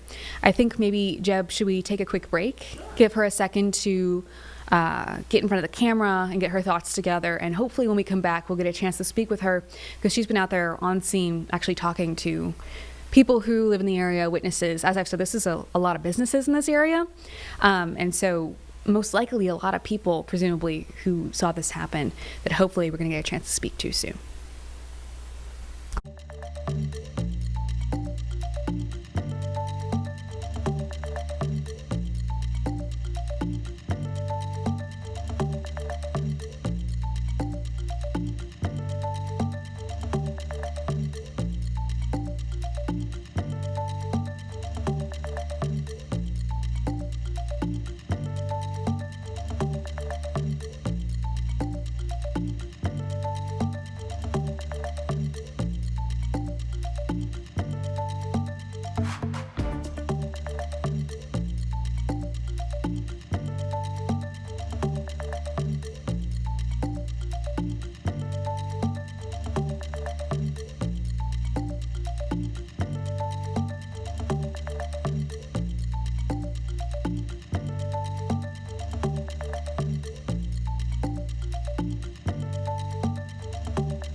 Hey, welcome back to Live Impact News. Julie Kay here with Jeb Goldman. This is another live look at the scene as we are awaiting information, hopefully, on these 2 officers that were shot and injured. Some interesting tidbit from our Jesse Pierre, though, a little while ago. Yes, it's labeled as critical injury, but all gunshots are labeled as critical given the nature of it. That does not necessarily mean that it is life-threatening. So we're hoping to get some good news on their condition. That being said, this is a sensitive situation. They want to make sure they notify the families appropriately first. And of course, the police officers here are dealing with the violence to their own officers at this point, too. So we're hoping, I mean, everything that we've heard so far, Jeb, has been some glimmer of hope that they are awake and alert, that they were able to even help each other potentially after they came out of this business, after they were injured. And so hoping to get some good news soon on their conditions. Right. And I think you've brought this up several times, and I think it's the most important point of this entire story right now is this is not merely a shooting. This is not just 2 people hurt. These are 2 police officers, 2 co-workers, 2 peers who were involved in a very, very difficult, tense situation, exacerbated by the fact that this wasn't, to our knowledge, this wasn't a typical shooting where the people involved didn't necessarily know each other. This began as a domestic violence, so it already began as an emotional situation. Now you have police officers investigating the shooting of their peers. I mean, if you really add all of those factors together, this is and it's the holidays. I know, the day after Christmas. Right. Yeah. I mean, it is truly a pot of just awfulness. So our thoughts and prayers with those officers. As you noted, to our best indications now, it does seem like they are okay being that they will live. We don't know what the specific statuses are. As you can see in our lower third here, the mayor of Mint Hill telling us hours ago that those officers were awake and alert, which is always a good sign in a otherwise very dark time. What that actually means, we don't know yet. Of course, we have reached out to every hospital in the area as well as law enforcement to try to get confirmation. We are waiting now. We've said several times right now, our Siobhan Riley is on the scene right now. The reason you have not heard from her yet is because she is gathering that information. She is out there asking people what's going on, what facts can we report, what do you know? Going to all of the businesses there, knocking on doors, trying to find out a better picture of what really happened. As we've said several times already, the best indication we have so far about what went on in and around that edible arrangements is what we heard from the pizza shop manager across the street, Kevin at Empire Pizza, essentially breaking down what he saw, and a truly in his words, awful act this morning, what his employees caught. So it has been a very emotional time. We've been live from the moment this news broke several hours ago, bringing you those updates as soon as we have got them. Our Jesse Pierre was live at Atrium here in Charlotte, trying to essentially find out where those officers were going to make sure if they're okay. She is now working to try to speak to some lawmakers across the state and the county to try to figure out what happened, get their reaction, try to understand what went on. So a really difficult situation right now. And I know Siobhan seems to be stepping into frame here. Actually, you mentioned Kevin at Empire Pizza. Why don't we take that real quick? Let people get another look into his sound real quick while she gets set up here. And hopefully when this is done, we can come out to her. His name Kevin. Last name is spelled P-H-A-Y-M-E, pronounced Phayme. And then your title? My title, I'm the general manager here at Empire Pizza in Mint Hill. Perfect. So talk to us about what some of your employees shared with you today. So, yes, a little earlier this morning, a couple of my employees were on a smoke break and they were just on the side of the patio. They didn't hear gunshots, but they did see 2 officers enter into the edibles establishment. They saw one of the officers come out, had blood on his face, and he was being brought out by his partner, and he was down. And then we saw them go back in, like another officer went back in. We understand that the suspect was shot and killed. That's all we heard. But the officers here at Mint Hill, our hearts go out to them because they come to Empire Pizza often and they frequent here. So our prayers go out to them and their families. You know, it's unfortunate the day after Christmas that we have to hear something like this take place. So I think sometimes so sad. It puts in perspective the dangerous job that police officers work. I mean, absolutely. They're hardworking. They always keep Mint Hill. You never hear anything like this happening in Mint Hill because they do a great job of keeping the place safe, keeping the community safe. And you know, whenever they stop through, we always try to make sure we take care of them and just thank them for their services that they provide to the community. Can you describe what the scene was like out here, or what did your workers say the scene was like? It was hard to say what the scene was like because everything happened so quickly. Just seeing the officer and blood on his hands and another one down. Once the paramedics arrived, they started to provide, they didn't have to provide CPR, which was a good sign, which we saw, but we did see that they were down and the EMS tended to him real quickly and, you know, got on it real fast. Were the officers helping each other, or did it look like they were confident or helping each other? The officers were helping each other initially, and then once EMS arrived on the scene, they were really swift in responding, you know, to helping the officer. We saw movement from the officer because once they had him on the gurney, we did see that. So that was a positive sign that we believed that he was okay. We did get word from one of the police officers that we are close friends with that they said that he was, you know, both officers are doing a little bit better. So our prayers just go out to them. We just, you know, wish them all the best. So unfortunate, once again, that this took place day after Christmas. And you said that when this happened, you told your staff to lock their doors. Absolutely. Once we heard it, we didn't know because it happened so quickly. We didn't know if it was active shooting taking place. So the response was just to come inside. Let's lock the doors until we get further information. Let's secure our business and make sure everybody's safe. And as the general manager, that's one of my duties, just to make sure that my team is safe, make sure everybody's okay. And then once we get word from law enforcement or the authorities, then we went ahead and then opened up for business. But it's so unfortunate to hear that. last thing for me, Kevin, and it's Yes, sir. what was it like to get that word that those officers are doing better? That was comforting. Of course, our prayers still go out to them because nobody ever wants to receive that call, family members or their loved ones, that this took place any day, much less the day after Christmas. But to hear that they're at least in stable condition was definitely comforting. And like I said, our prayers are going to continue to go out to them. So can you say and spell your name again for me? Sure. First name Kevin, last name Phayme, Phayme, pronounced Phayme. Thank you, Kevin. My pleasure. Perspective, Thank you. man. It makes our My job pleasure. easier. Just General Manager, Empire Pizza, Mint Hill. Let me just take that. All right, and you were just listening in to one of the witnesses we got a chance to speak with, account for what he saw, the fear that he felt, the concern he had for his own employees at the time.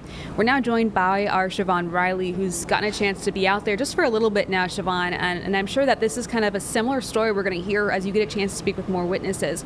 But what are you hearing at this point? Give us the latest.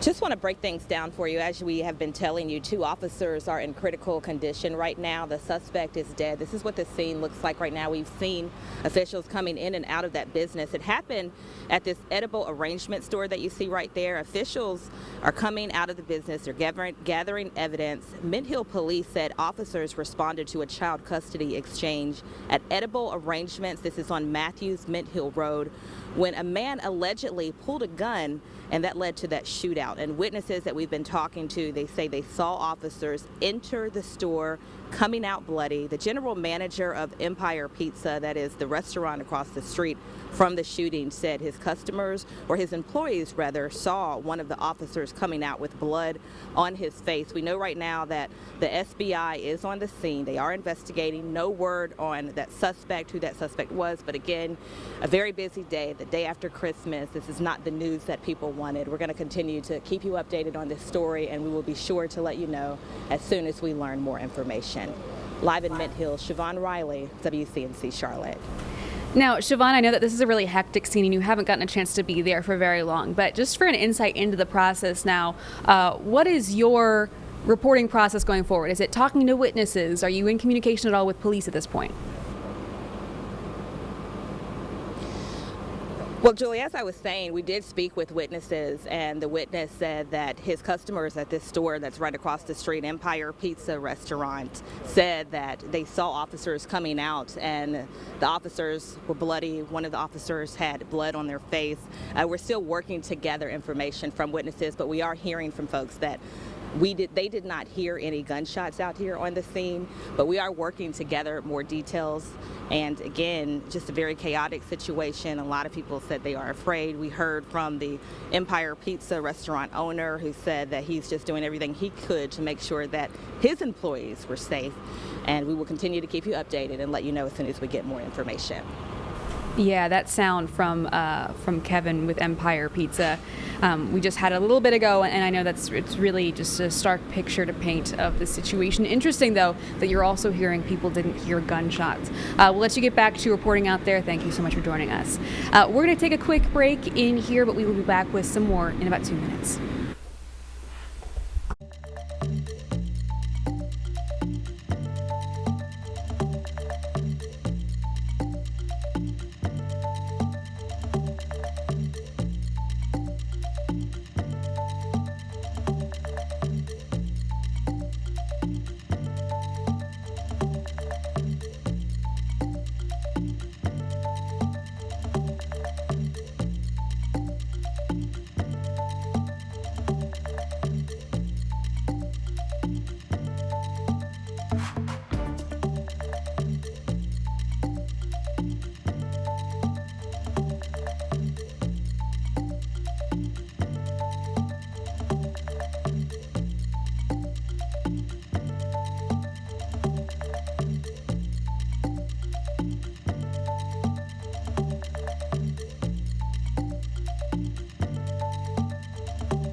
Getting back to that breaking news here in the Live Impact studio, I am Julie Kay. It's just past 2:15, and we are continuing to follow this breaking news scene out of Mint Hill. 2 officers shot, 1 suspect shot and killed. We still don't know what led up to this other than it was a child custody exchange in or around an edible arrangements on Matthews Mint Hill Road around 10:45 this morning. At least that's when the first call went in.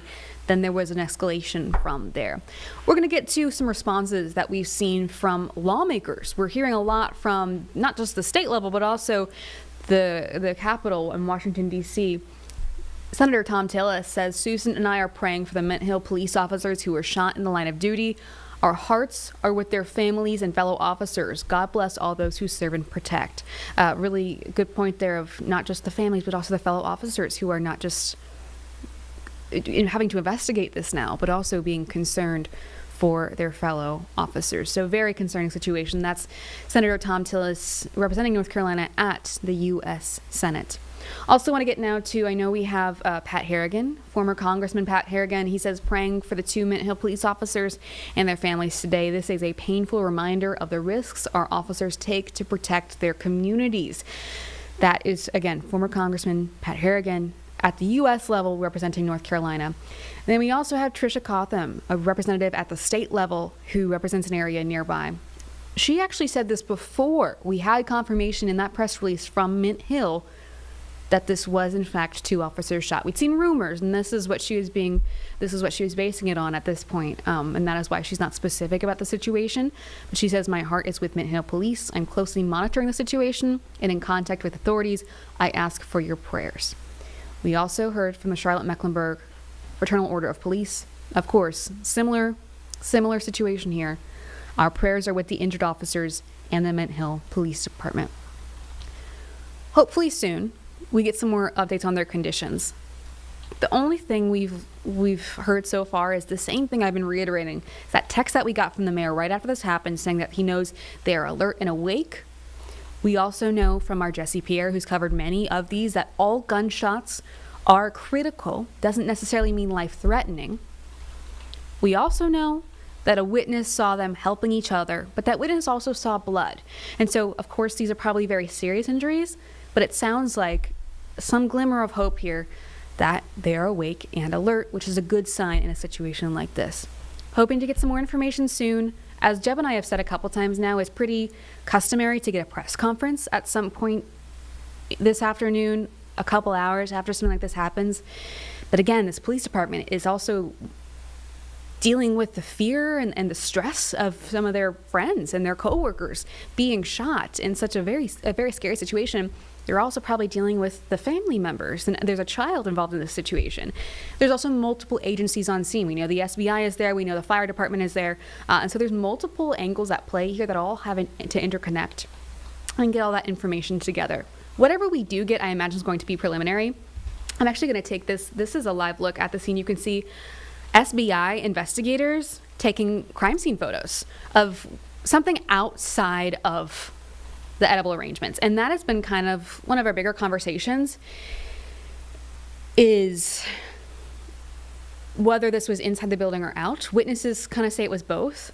And it appears that SBI is really taking the lead on this, I imagine because Mint Hill Police is close to home. They probably won't be super involved in this investigation just because of the stress of investigating your own friends and having to deal with that anxiety and just the overwhelmingness of the situation. But of course, when we do get more information, whether it's from them or from the SBI, which as you can see, they're the ones actively kind of going into the business and taking evidence and taking pictures of the evidence, I expect that that's more likely where we're going to get our update, whether it's this afternoon or this evening. We're going to take a quick break, but we'll be right back.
Welcome back to Live Impact News. Julie Kay here with your breaking updates. Getting back to this live picture of the crime scene. We know now that the State Bureau of Investigations is really leading this investigation. You can see that Mint Hill Fire Department and their police are also there on scene, but I do believe the SBI is really taking the lead from what we understand. This is just interesting to watch from a perspective of we rarely get this close to a scene like this. This happened in such a public area, and of course, we're not hearing that there's any threat to the public. The suspect is dead. But to see this happen and this unfold right in front of our eyes is really interesting. I mean, you're seeing SBI agents with cameras, you're seeing them with gloves, you're seeing them with equipment that I can't really describe what it is. Either some of it's covered or not. And some other departments there, it seems like, too, that I can't quite read from here. But this is a multifaceted investigation. Of course, anytime you have some sort of officer-involved shooting, 2 officers injured, there's going to be a lot of different departments on scene. The department in question will need help, and that is exactly what you're seeing here. Very, very swift response from the SBI.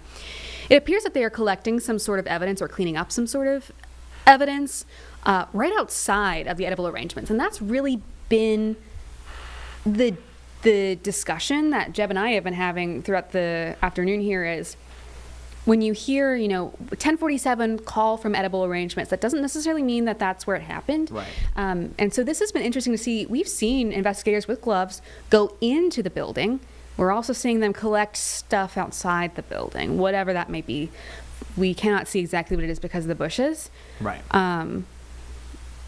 And that may be for the best, of course, to give them some privacy in this investigation, some sort of backpack that they're holding. I'm not sure if that's their equipment or... I find it very interesting. So when you have a shooting like this, Julie, you'll see fire departments respond because oftentimes that's the EMS that can get to the scene the quickest. Yeah. What I find very interesting is obviously we know the 2 officers who were shot have been taken to the hospital and are, to the best of our knowledge, being treated and are in stable condition. I'm curious about why the fire department is still on the scene. Yeah, it's interesting. And we don't know what they're looking at right there. I clearly there's something. That guy's hands can't, or these guys with the gloves. I don't know what they're tending to. We honestly don't know, and this is pure conjecture. This is not anything we know. Our photographs may be able to see. We don't know if there's a body down there. We don't know if there are remains of any kind of crime scene evidence there. But it is very fascinating to me that the fire department is on the scene right now. If we look, that might be blood. They might be cleaning up the scene right now, and that's something we've seen before. I mean, we've seen several instances of these shootings that leave blood stained on public areas. They'll actually use the fire hose because it's so powerful to clean it up. So I will tell you that based on what we're seeing there with the with the bloody rags or with red, we don't know if it's blood. Potentially, potentially blood. It does appear that they are cleaning up the scene right now, and that would make a lot more sense. And I just want to also put a disclaimer too of as we are taking this live, just be aware that sometimes there will be things like this. Yeah. We'll see some blood sometimes. There may be expletives sometimes. And so just be aware that we're going to try and make sure things are as appropriate as we can keep them in a situation like this. But just be aware that because of the nature of our live stream, that is something that you might see, unfortunately, from time to time, especially when we have an active investigation like this in such a public place off of a main road. I mean, Matthews Mint Hill, we had the map pulled up earlier. You could see how busy this intersection typically is. It's a main road. It's got multiple supermarkets. This is right next to a Publix. Right. And so especially, I mean, it's literally right off Phayme, right next to the spa, I believe. And so... It happened just before, peak shopping center time, if that makes any sense. I mean, there's several restaurants in this area. It happened just before noon, so just before lunchtime. I mean, this was a likely a very highly trafficked place. I mean, I understand that it's the day after Christmas, and hopefully a lot of people are staying home, sleeping in. But I know my family, day after Christmas, we'd go out shopping, we'd go out returning things. It's called Boxing Day because this is the day where people box stuff up and take it back to the store and return it. Yeah. So I think there were several, there's a spa there. Maybe they're using their spa coupons today. So a lot of people were probably out and around the situation, and we've obviously heard from our Siobhan Riley and our Kevin Wardlaw who were there, who have said that there were several people around who they've been talking to all day. They're now moving the shot now, and then this is some of there are pros and cons to the live unedited stream. Obviously we got to see development in that it does appear that there is a crime scene outside of the edible arrangement that they're cleaning up, so we brought that to you live. Now we're moving the camera live to get a better vantage point, hopefully an interview soon. We are hoping to get another interview with a witness, hopefully sometime soon, or just someone in the area, maybe somebody who was out shopping as he described, and that happens too, that the shot goes down sometimes. That tends to happen before as they set up for an interview, so hopefully that is what they're going to do. But even our Vanessa Rufus actually just messaged us because she's tuning into the stream too, and she also reiterated what Jeb said. Sometimes the fire department remains on the scene to help wash away biohazards with their powerful hose, and so that could be why, to answer your question earlier and to back up your suggestion earlier, Jeb, that could be why they are still on scene, especially when the SBI is leading this investigation. We just had the question of why is the local fire department still there. That may be why. Again, some stuff that we're hoping to figure out soon. And again, that may be why the area blocked off is so wide. It's that whole parking lot area. Even if this mainly happened potentially within the business and right outside of it, that would make sense why that whole area is blocked off as those dozens of crews investigate. We're going to take a quick break, but stick with us. Lots more to get to in just about 2 minutes.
Welcome back to Live Impact News. Julie Kay here in the Live Impact studio with Jeb. We are going through again what we know. And again, at this point, it is still very preliminary. I'm going to read you through some of the press releases that we've had so far. We have not gotten an update for a while. Now, I have said a couple times that it's pretty typical to have a press conference of some sort within a few hours of something like this happening, especially for a smaller department. But since the SBI has taken over for the most part, that might change. We might not get a press conference. We have not heard anything at this point. Still hopeful, because that would be really helpful to just get a chance to talk to an official, talk to someone in law enforcement about what happened here. But I know, I mean, as you saw, if you were with us a few minutes ago, they're actively cleaning up that scene potentially right now. And so they have a lot of work to do. And this is obviously a very stressful situation in general, given that it was a domestic situation, but also because for Mint Hill, at least, this involves some of their own. 2 officers injured, transported to the hospital. And this is not live video, by the way. This is from just a little bit ago. If you were joining us earlier, you may have seen this, but this is within the last 10 minutes or so, where we had we're going to go back to some video where it's not moving around so much, so you can see. But I mean, it's a pretty similar scene now where there's dozens of officers there. Let me get back to this press release from earlier. I might have. Here, while you're doing that, Julie, I'm going to step in here. You know, we're seeing right now live, tons of you are tuning in. We have hundreds of people who are currently watching our stream, many of you from the area in Mint Hill, looking to have their questions answered. So do us a favor. Text us those questions at 704-329-3600. If you know something or you saw something, maybe you want to talk, share your story, let us know. Text us at 704-329-3600. You know, with events like this, we understand there are a lot of questions within the community, a lot of people scared, curious about what's happening. So we want to open this up, have this be an interactive experience as we bring your questions to law enforcement, to officials. We want you to be able to be a part of that process. So please text in, let us know if you saw anything, if you want to talk to us. Please let us know. You know, this is an open dialogue. We want you to be a part of it. So please do not, hesitate. Anything is valuable. Any questions you have, we want to bring them up, and let us know what we can do as we try to tell this story. And Jeb, I'm glad you brought that up too, because in the event that there is a press conference and we're able to ask questions to law enforcement directly, it'll help, especially if we have questions from people that live in this area. I know that there's probably a lot of concerns of those out of Mint Hill, those of you that use this Publix right next door. I'm sure there's a lot of you, but this is a very heavily trafficked kind of shopping center type area with a lot of different businesses that are completely unrelated to the situation that may be impacted by this now, or people who use these businesses that may be concerned or unable to get to where they need to go today, as we want to give their law enforcement here their space as they investigate. I'm going to bring you back from when we first got this press conference. We got this into our newsroom a little bit before 12:30, so it's been about a little over 2 hours now. This is what it says. On December 26, 2025, at approximately 10:47 a.m., Mint Hill police officers responded to an edible arrangements located at 6832 Matthews Mint Hill Road regarding a child custody exchange. During the interaction, the male subject produced a firearm. An exchange of gunfire occurred, and 2 Mint Hill police officers were struck. Both officers are in critical condition. The suspect was shot and is deceased. We have not heard more directly from Mint Hill PD at this point. That's not unusual. What I do want to point out is a couple interesting things that we may have learned since then, or interesting pieces of this press release. The last bit, the suspect was shot and is deceased. We do not know how the suspect was shot. There could be multiple things that this implies, and we're going to wait for law enforcement to release that information specifically. Right before that, both officers are in critical condition. Any gunshot wound is listed as a critical condition given the violent nature of a gunshot wound in general. That does not necessarily mean it's life-threatening. We do not know that at this point. From everything we've heard from witnesses and from the mayor right after this happened, was that it seems both officers were thankfully awake and alert and then transported to the hospital. So we are, hoping and praying, wishing them the very best in this recovery. But that is a glimmer of hope, a little bit of good news, that if that is correct, that means that maybe not so life-threatening. We're hopeful. Also, during the interaction, the male subject produced a firearm. This was regarding a child custody exchange originally, so we don't know if officers were aware of any firearm when they were on the way. I assume not, but we don't know what led up to that initial call other than a child custody exchange, some sort of domestic dispute, domestic interaction. We don't know if it involved a gun at that point, but again, I suspect not, as it seems that was produced during the exchange with officers after the initial call. But there's a lot of steps here that we're not sure how we get from point A to point B to where we are now. And those are all questions that would need to be answered at this point by the State Bureau of Investigations. They were called in earlier because, of course, it would be difficult for Mint Hill Police to do this investigation when they've got two of their own in the hospital right now in critical condition. This is what the SBI said. They said the SBI has been requested by the Mint Hill Police Department to assist with an officer-involved shooting. SBI agents are on the scene near the edible arrangements in Mint Hill at this time when a citizen and two officers have been shot. The citizen is deceased. The two officers have been transported to a medical facility for treatment. They are believed to be in critical condition. The Mint Hill Police Department will release additional information when appropriate. The SBI will release information as our investigation progresses. So again, this kind of backs up that the SBI is the one leading the investigation here, as Mint Hill kind of picks up the pieces and figures out where to go from here. But they also do mention, it's likely in a case like this, the SBI might be next to have a press conference, but Mint Hill Police, it says, will release additional information when appropriate. That may include the names of the officers. That we still do not know. I'm sure at this point the families have been notified, but that is not public information yet, of course.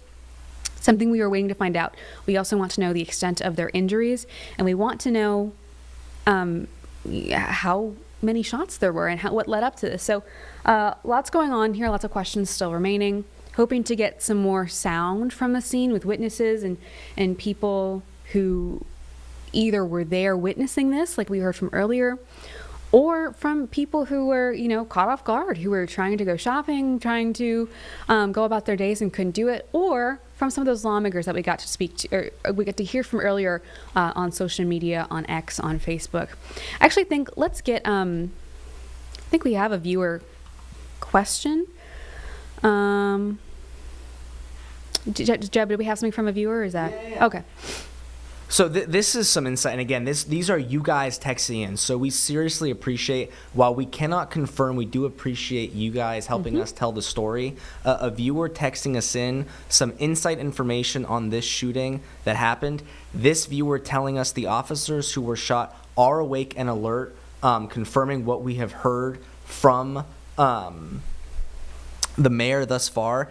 This viewer also telling us, and again, we cannot confirm, but we do seriously appreciate you texting in. This viewer letting us know that one officer was shot in the chest while the other has a possible gunshot to the head. Wow. We are working to confirm that. When you guys give us that information, that means we can go and ask these questions more pointed to get better answers. So we seriously appreciate you reaching out. Please keep texting in. And again, if you have questions or details, please let us know. Text us at 704-329-3600.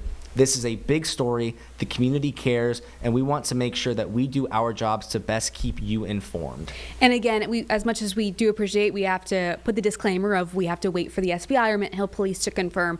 But as Jeb said, this is so helpful to be able to go to officials and say, hey, is this correct? Is this confirmable information? We're more likely to get accurate, specific information sooner when we have tips like this. So thank you. That being said, if this is the case, a shot to the chest and possible gunshot to the head, those are both incredibly serious places to have wounds. So we're going to continue to follow this, but that does potentially add a layer to this. It makes it even more just wild to know that maybe if this, pizza shop general manager's recount of this is as accurate as it seems from his perspective, that they were able to help each other right after this happened with both what appear to be very serious injuries, that just really adds another layer to this. Deb, do we have another viewer here? Take a break. Should take a break? Okay. We'll be right back in 2 minutes, but stick with us. As I've said, lots to get to, and we're getting information in actively, so stick with us.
Welcome back to this breaking news here out of Mint Hill. I'm Julie Kay in the studio with Jeb Goldman. We are getting some text messages in right now with multiple pieces of information that are going to be very helpful with us to speak to police to get some more answers. If you have anything, the number's at the bottom here, 704-329-3600. Granted, all of this is going to be stuff that we will have to verify with police, but since we are getting some really helpful information, we're going to take a quick moment to get back to this sound from a witness from earlier, and we're going to come back on and see what we can share with you. His name Kevin, last name is spelled P-H-A-Y-M-E, pronounced Phayme. And then your title? My title, I'm the general manager here at Empire Pizza in Mint Hill. Perfect. So talk to us about what some of your employees shared with you today. So, yes, a little earlier this morning, a couple of my employees were on a smoke break and they were just on the side of the patio. They didn't hear gunshots, but they did see two officers enter into the edibles establishment. They saw one of the officers come out, had blood on his face, and he was being brought out by his partner, and he was down, and then we saw them go back in, like another officer went back in. We understand that the suspect was shot and killed. That's all we heard. But the officers here at Mint Hill, our hearts go out to them because they come to Empire Pizza often and they frequent here. So our prayers go out to them and their families. You know, it's unfortunate the day after Christmas that we have to hear something like this take place. So I think sometimes so sad. It puts in perspective the dangerous job that police officers work. I mean, absolutely, absolutely. They're hardworking. They always keep Mint Hill. You never hear anything like this happening in Mint Hill because they do a great job of keeping the place safe, keeping the community safe. And you know, whenever they stop through, we always try to make sure we take care of them and just thank them for their services that they provide to the community. Can you describe what the scene was like out here, or what did your workers say the scene was like? It was hard to say what the scene was like because it was everything happened so quickly. Just seeing the officer and blood on his hands and another one down. Once the paramedics arrived, they started to provide, they didn't have to provide CPR, which was a good sign, which we saw. But we did see that they were down and the EMS tended to him real quickly and, you know, got on it real fast. Were the officers helping each other, or did it look like they were comforting or helping each other? The officers were helping each other initially, and then once EMS arrived on the scene, they were really swift in responding, you know, to helping the officer. We saw movement from the officer because once they had him on the gurney, we did see that. So that was a positive sign that we believed that he was okay. We did get word from one of the police officers that we are close friends with that they said that he was, you know, both officers are doing a little bit better. So our prayers just go out to them. We just, you know, wish them all the best. So unfortunate once again that this took place day after Christmas. And you said that when this happened, you told your staff to lock their doors. Absolutely. Once we heard it, we didn't know because it happened so quickly. We didn't know if it was active shooting taking place. So the response was just to come inside. Let's lock the doors until we get further information. Let's secure our business and make sure everybody's safe. And as the general manager, that's one of my duties, just to make sure that my team is safe, make sure everybody's okay. And then once we get word from law enforcement or the authorities, then we went ahead and then opened up for business. But it's so unfortunate to hear that. last thing for me, Kevin, and it's Yes, sir. what was it like to get that word that those officers are doing better? That was comforting. Of course, our prayers still go out to them because nobody ever wants to receive that call, family members or their loved ones, that this took place any day, much less the day after Christmas. But to hear that they're at least in stable condition was definitely comforting. And like I said, our prayers are going to continue to go out to them. So can you say and spell your name again for me? Sure. First name Kevin, last name Phayme, P-H-A-Y-M-E, pronounced Phayme. Thank you, Kevin. My That pleasure. makes perspective, Thank you. man. It makes our My job pleasure. easier. Just General Manager, Empire Pizza, Mint Hill. Let me just take that mic. So as I mentioned, we want to get back to some of the texts that we're getting from people, and we've actually gotten a chance to hear from a friend of the family of one of the officers shot, and they're actually saying now that we can confirm this was in the head region, this shot from a friend of the family, and then that same bullet hit the other officer in the ear.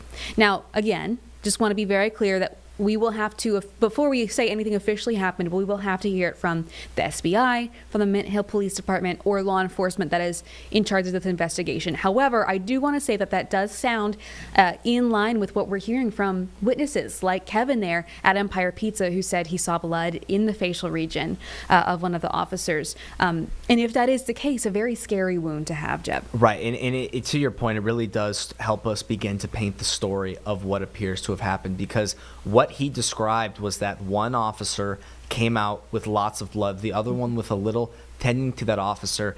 If the situation is as described, where a bullet hit one of the officers in the head region and then struck the other officer in the ear. Again, this is not confirmed by any sort of law enforcement or medic or whatnot. This is just what we're hearing from you, the viewers. Yes. And we very much appreciate you guys helping us tell this story.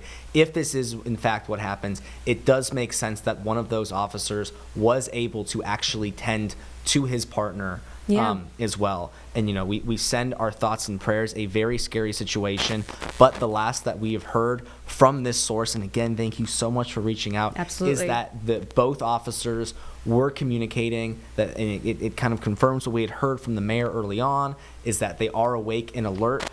So we are sending our prayers. It does appear, based on all indications we are seeing thus far, that they are, okay, and that they will keep their lives after this situation. But just an awful, awful, awful scary situation as we get new details. And that really speaks to, if this is the case, that it was a shot to the head region and then hit the other officer, how amazing that is if they were able to be up and communicating and awake and alert. This is a true miracle if both of these officers come out of it, because anytime an officer is shot in the line of duty, it's tragic regardless of the circumstances or how it happens. And all we can hope is that they are able to survive and be okay and make a full recovery. But when you hear shot to the head region, anything really above the neck, and you are playing a game of infinitesimal odds of that being okay, and it just seems like a true miracle at this time of year that it doesn't appear to have hit anything life ending, which is just a true miracle. Yeah, and I do think that one of the questions that we've had too is how many shots were fired here. Yeah. This doesn't necessarily answer that at this point, but it does allude to maybe it was just one bullet that made contact with both of them, which is interesting. Right, and hopefully the situation was quick. I mean, it would make sense. One from the suspect, another from the officers. The that might be fire. it. Yeah. And the short of the situation, obviously, it's tragic no matter which way you slice that. But the short of the situation, obviously the lives were saved. Anytime anybody's shot, lives were saved. So we just have to commend. Really quickly before we hit the break, I want to commend those officers. I want to commend the EMS who responded, and their quick care, which was attested to by the general manager of the pizza place from across the street. I mean, an absolute tragic situation, but we do see some people, some heroes at their finest. So just want to give their commendations, and hopefully everyone's okay. Our thoughts and prayers are with them. And absolutely, and I want to add to the officers and the fire department that has to stay and clean up a situation like that, because that is obviously that must weigh heavy on you, especially the day after Christmas, to be there for the cleanup of a very tragic situation. So we are going to take a quick break, but we'll be back in 2 minutes. Keep texting us. That number's on your screen if you do know something, or if you have questions that you want us to ask law enforcement, and we do have a chance to talk to them. 704-329-3600, because at this point, until we do get potentially a press conference or a chance to speak with law enforcement, we are still asking the same questions that you are. And so if you have anything else that we haven't touched on, we do want to hear from you, because especially I know the people who live in that area that maybe use that Publix or use some of the businesses in that area who use Matthews Mint Hill Road often might have more questions that we're not thinking about. And so reach out to us. We'll be here for the next hour and a half at least. So stick with us. We'll be back.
Continuing with that breaking news as we are waiting to get more information on those 2 officers out of Mint Hill who were shot and injured. We're working to get more information from law enforcement right now. We have multiple crews on that scene outside of the edible arrangements on Matthews Mint Hill Road. We also are working to get more sound from witnesses on scene. We're going to get back to, I know we keep coming back to it if you've been with us the whole time. We're going to get back to it though. This is Kevin, the general manager of Empire Pizza, who watched the whole thing unfold. His name Kevin. Last name is spelled P-H-A-Y-M-E, pronounced Phayme. And then your title? My title, I'm the general manager here at Empire Pizza in Mint Hill. Perfect. So talk to us about what some of your employees shared with you today. So, yes, a little earlier this morning, a couple of my employees were on a smoke break and they were just on the side of the patio. They didn't hear gunshots, but they did see 2 officers enter into the edibles establishment.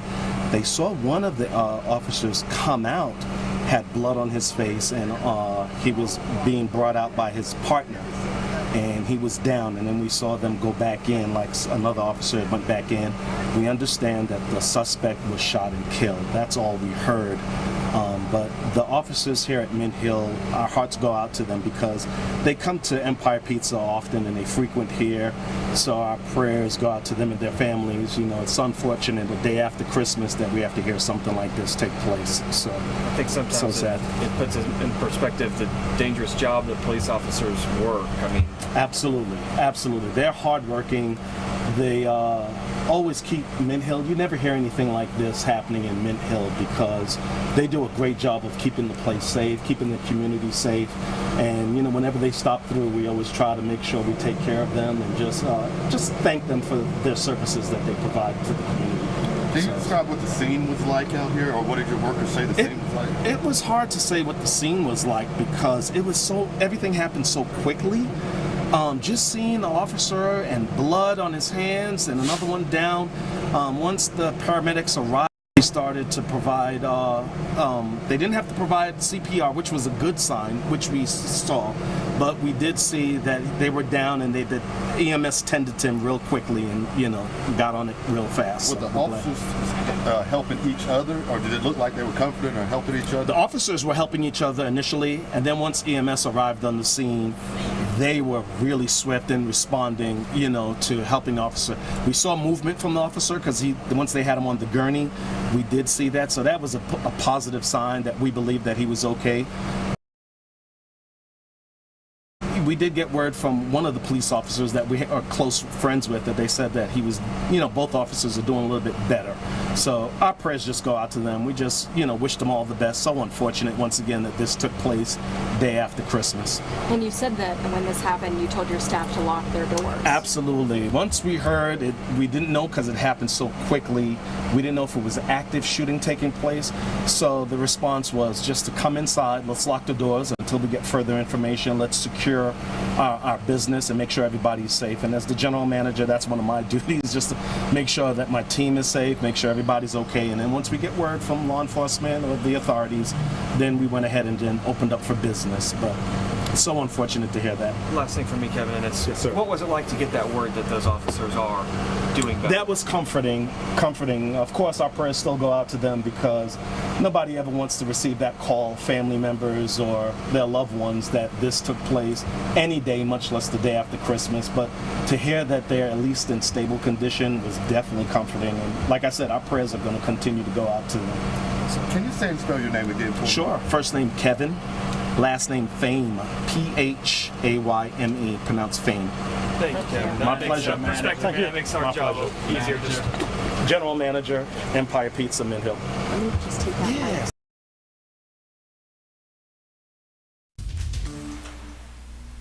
Welcome back. I know we're getting some more information, Jeb, from viewers on this officer who may have been the one that was shot. Yeah, we just got a text message from one of our sources, one of you guys watching. I just want to say thank you so much again for keeping us in the loop. We are learning via this individual who has been texting us that one of the officers who was shot actually was a big volunteer during Hurricane Helene, went up to the hurricane impacted areas and would work double shifts. You know, this individual telling us this officer would come back home sleep, and then go back up to work. So a member of this community who has given so much in such a trying time, our thoughts and prayers are with them, and seriously hoping that they are okay. As we've said several times before, they do appear to be awake and alert, but continuing to hope that they are in the right care, they're being well taken care of, and that they are able to make a full recovery soon. Yeah, and I know it feels like every time we have a situation like this, it's always the victim is someone who has just been such a huge impact on the community. And so hopefully we'll get some more information soon. And again, thank you to this viewer for watching.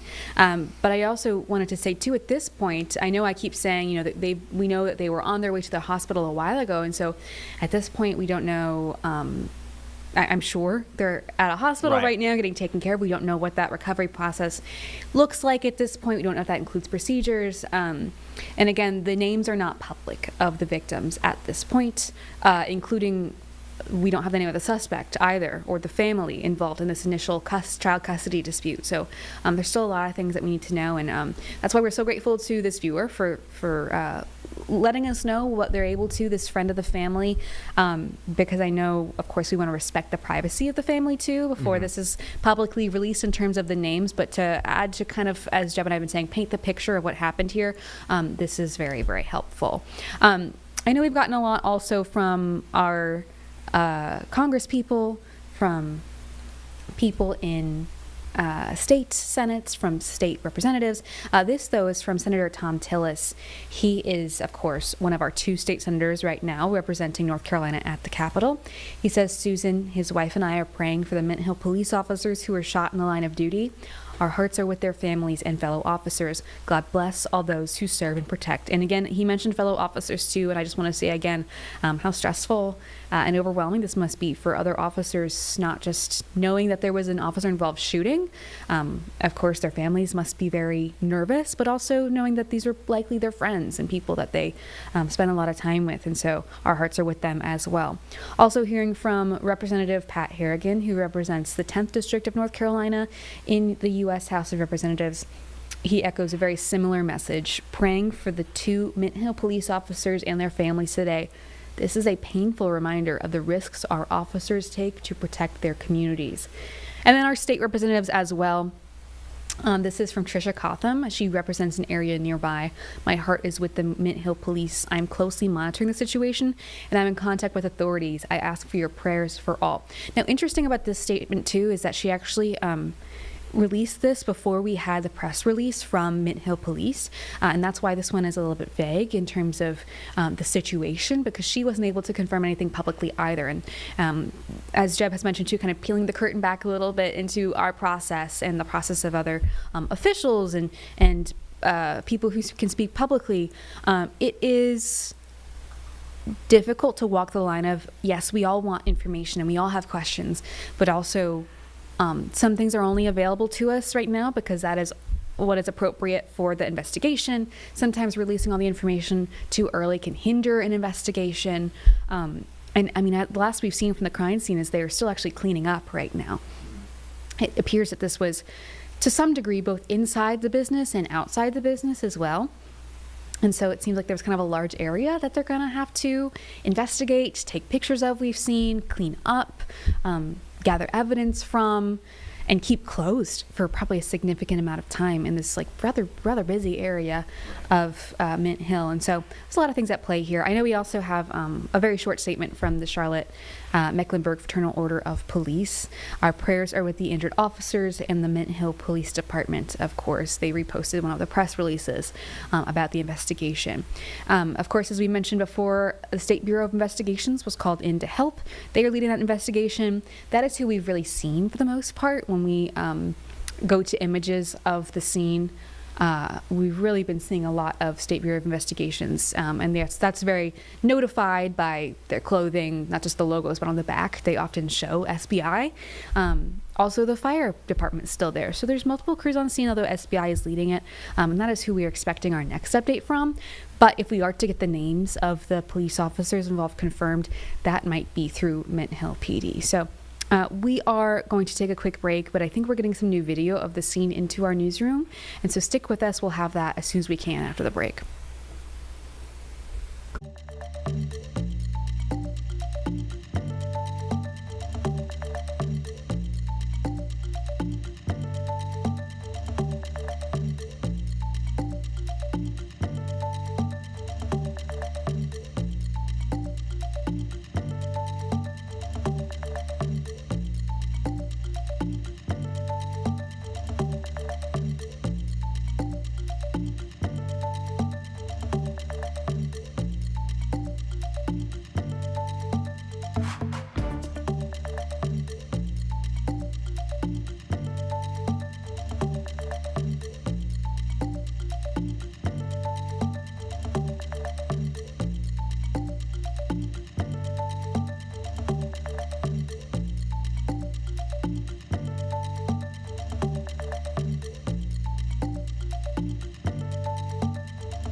Hey, we do want to continue with this breaking news that we have of those 2 officers shot out of Mint Hill and 1 suspect dead. We know that they are in critical condition, those 2 officers. But we do have some other breaking news that we're going to cut in with real quick. So bear with me. We are going to get back to it, I promise. We have a victim identified in the case of the, I believe, child dead this morning. Jeb, is that correct? All right. So this is victim identified as Camilla Doris Michaelina. I'm going to read this press conference or this press release straight from CMPD. It says, as a result of this continued investigation, CMPD homicide detectives found Briance Parks, 26, as a suspect in this case. Parks was interviewed by homicide detectives at the Law Enforcement Center. At the conclusion of this interview, Parks was arrested and transported to the custody of the Mecklenburg County Sheriff's Office. Parks is charged with felony child abuse, exposing a child to controlled substance. Investigation into this case is ongoing, of course, and anyone with information should reach out to CMPD's Public Affairs Division. Of course, just a heartbreaking situation when you have any sort of child death. I know that we've actually had multiple in the last couple weeks here in the Charlotte area, and so this is a very upsetting scene. You were just looking at the scene from this morning that was Studios and Suites for Less. That was at this point about 12 hours ago now that we were at that scene. And so really heartbreaking information, but very swift response from law enforcement to release the name of that victim and of the suspect in this case. It will be interesting to see as we learn more about how this adult was related at all to this child, and if there will be more charges, because note that neither of those charges were any sort of death related. Abuse and controlled substances, but not murder or death. Yeah, so there in cases like this, I have noticed too that they do tend to have more charges. Right, they kind of roll in. We've talked to our law enforcement partner, or our partner, Gary Monty, and he's kind of talked about why they've kind of waited to bring on those charges because they want to know what they have evidence for. And, you know, when they bring charges, they want to make sure that they're ones they can provide ample evidence for to prove guilty beyond a reasonable doubt. So I'm sure we'll be seeing more as well. That's a good observation, Julie. Of course, and so that will be interesting. I mean, this is just very quickly developing, and so this is just coming into our newsroom in the last 5 minutes or so. That being said, speaking of getting things into our newsroom, we're waiting for some new video from this scene. This is just a little bit earlier, this scene in Mint Hill. Actually, we're live again. Oh, we're live again? Yep. Okay. So we are live. Still looks very similar. Some of the vehicles have moved around, but still that fire truck is still there. Multiple police officers, multiple other vehicles that are unmarked that seem to be related to the scene. I'm not seeing as many officers, though, which is notable because for a while there we saw plenty of officers, dozens even, going in and out of the business here. I'm sure they're also at some point going to be in the phase of interviewing employees who were there, witnesses who saw maybe this, not just shooting, but whatever argument led to the first call before a gun was pulled on officers by the suspect. Fire crews, we have mentioned, tend to stay on scene longer, even though it's been taken over by the SBI, the State Bureau of Investigations, as opposed to the local department, to help with things like cleanup, because we know that it's possible that some of this may be outside of the business. We did see what looked to be blood earlier on a rag as they were cleaning up. Again, cannot confirm that yet. We are still waiting for official word from law enforcement, but we are hearing more from officials. Governor Josh Stein, Governor of North Carolina, actually just released a statement in the last few minutes. He says this morning in Mint Hill, 2 law enforcement officers were shot on duty, and are now in critical condition. My prayers are with them and their families for the full recovery. Also something from Mark Durrell. He's the Mecklenburg County Commissioner Chair. On behalf of the BOCC, we are praying for the Mint Hill officers who are now in critical condition, for their families and for their fellow officers, and holding the Mint Hill community close during this painful moment. Now, of course, this is not necessarily any new information, but it is showing just how quickly this is spreading in terms of the news. This being a Friday after Christmas Day, not everyone is available, even politicians or local elected officials, and so this does kind of put into perspective how big this news is. This is a really scary situation, an unusual situation to happen at this time of day, on the day after Christmas, in a busy, heavily trafficked shopping area in Mint Hill, and so especially at this time of day too. It was morning. It was before noon that this happened. The first call came in around 10:45, though I don't know when exactly the interaction with the officer happened that led into the shooting itself. This was early in the morning that this child custody dispute began, either at the edible arrangements or right outside of it.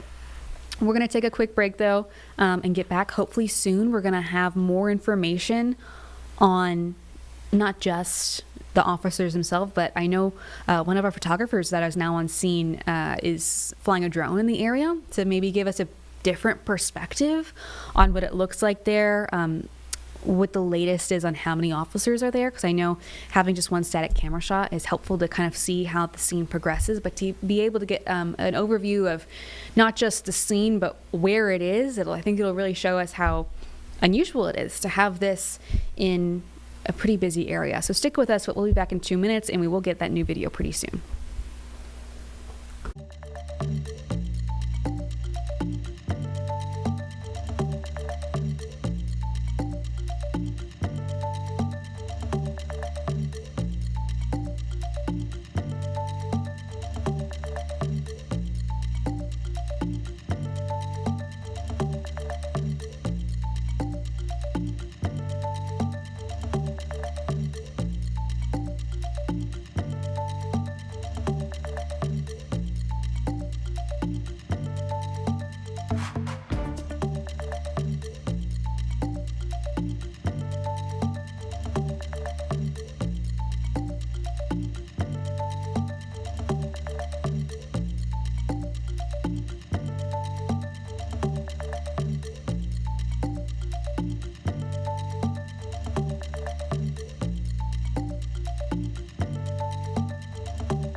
Welcome back to Live Impact News on WCNC Plus. I'm Julie Kay here with Jeb Goldman. Just 3:15 right on the dock. We're going to get back to that breaking news, though. This is new video into our newsroom from the scene. This is within the last 30 minutes or so. Our photographer, Will, actually took this video with a drone, and you're able to see how busy this shopping area is. I mean, that's a huge Publix. The other part of the shopping area, still with a fairly decently full parking lot. You can see the scene from above. Seems that quite a bit of it's actually cleaned up. If there was anything outside, there no longer is in terms of evidence. I know earlier we saw what may have been a bloody rag, a rag with some sort of red on it that came from outside. It looks like whatever that was is cleaned up. That would be corroborated by Kevin. He is the general manager of the pizza shop in the area, who told us he saw an officer come out and have blood in his hands and on his head. And so whatever happened in terms of outside of the business, the edible arrangements, appears to be clear, at least from this drone video. But you can still see that fire truck is there, multiple police cars, and you can see just how expansive that area is that's blocked off. Multiple businesses are in this caution tape area. And there's multiple layers of caution tape, even into what looks to be the Publix part of the parking lot is closed off. And you can see, I mean, that vehicle in the back right corner there, if you missed it, I think we'll get it back in a second, is one of the much larger vehicles that they would use for investigations. Of course, it's that mobile command center. Mm-hmm. And of course, the SBI, the State Bureau of Investigations, has taken over, but you're still seeing local police officers there, as I said, local fire department. So that does not mean they're totally out of this, but of course, a lot of them are going to need to focus on emotionally recovering from a situation like this. That's not just their coworkers, probably their friends, who are now hopefully recovering quickly from gunshot wounds. There isn't really a not scary way or stressful way to phrase that, especially the day after Christmas. Something you don't expect ever, but especially the morning after Christmas Day. I mean, this happened, the first call, as I've said, 10:47 a.m. inside the edible arrangements for a dispute among family, a child custody exchange situation. When police arrived sometime later, we do not know exactly how long it took them to get there, but that is when the suspect in this revealed a gun, and that is when the gunshots were exchanged. We don't know how many. From what we've heard from a friend of the family, it sounds like there may have been only one gunshot that hit both officers. And so that is something what we're working to confirm with law enforcement. Again, this is preliminary information. And if you do have information you can share with us, feel free to reach out to us. We're going to bring that number back up on our screen in a little bit so you can text us in with tips. Those are very, very helpful as we wait for information from police, especially because we're able then to have specific information to bring to law enforcement when we do get a chance to ask questions at a press conference or in an interview. Hopefully that will be relatively soon. At this point, though, I mean, still putting the pieces together. We don't have an update on their condition. We know it's critical. This is a live look from the scene on the ground, so it looks very similar to the drone video from just a little bit ago. Hasn't really changed much. And most of those officers and investigators who were there have cleared out, or they're inside the building where you can't see them. But there's a lot of questions that we still have that we have not gotten any word on any sort of press conference, anything like that.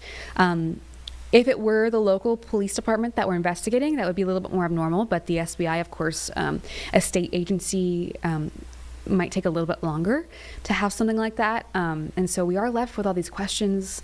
But as I was saying, we don't have any information other than critical condition and awake and alert. But again, all gunshot wounds are listed as critical condition. And so that doesn't necessarily mean life-threatening, although that is not to minimize how scary this is. All it is to say is we will need updates from law enforcement in order to confirm how that is going. At this point, we know that they have been transported to a hospital and are recovering there in the care of doctors. We are going to take another break. Actually, Jeb, should we get to something else? Anything else we should hit again? Okay, we're going to hit a break. We'll be back in 2 minutes.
Julie Kay here in the Live Impact Studio with Jeb Goldman. It is 3:22 hours now after this initial call and initial press release from Mint Hill PD on the 2 officers shot and the suspect shot and killed. This happened at this Edible Arrangements. This is a live picture there.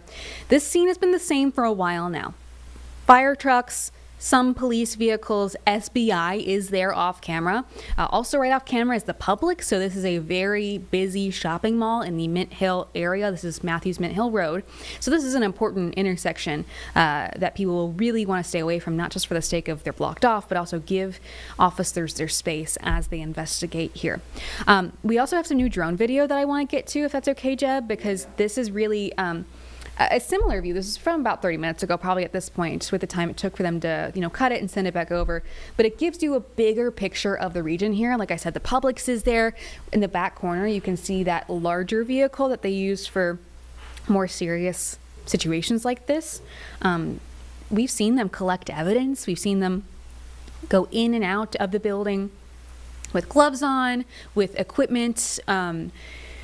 We've seen them clean up things, but at this point, we are just still waiting to get more information. We do know critical condition for both officers doesn't necessarily mean life-threatening. Hopefully, that is not the case, because we do know that they were at one point awake and alert.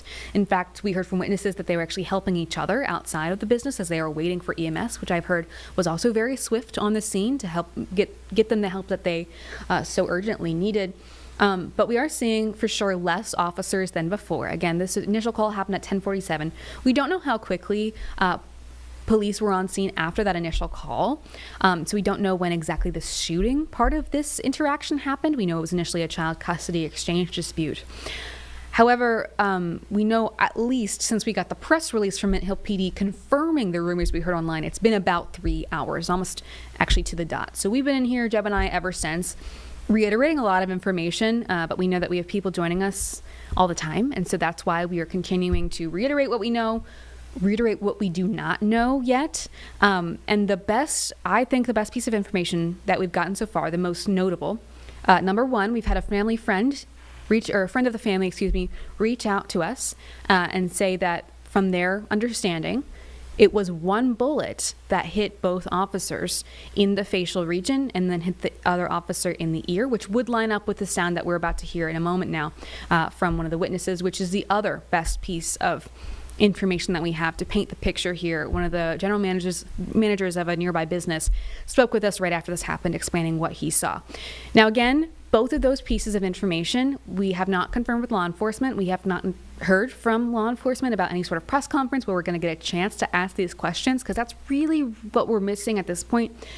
But SBI has taken over the lead from local Mint Hill PD, and so that's not uncommon. That might take a little longer, and of course they're dealing with the fact that they are still concerned about their colleagues here, their other officers, their fellow officers, and so a lot of pieces layering into this. Especially, Jesse mentioned earlier, it's the day after Christmas, and so in terms of staffing, things might look different than normal, and so giving everybody a little bit of grace while we figure things out and hopefully get some more information, hopefully some good news on their injuries and their recovery.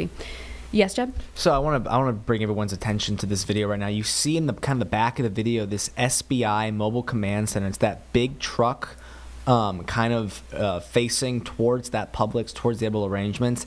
That truck right now, if we take a live look at the scene, has actually moved to be in parallel formation with the fire truck. Now, we don't know what that means, but a couple of indicators that this could be is that they are moving to open up more spots of that parking lot.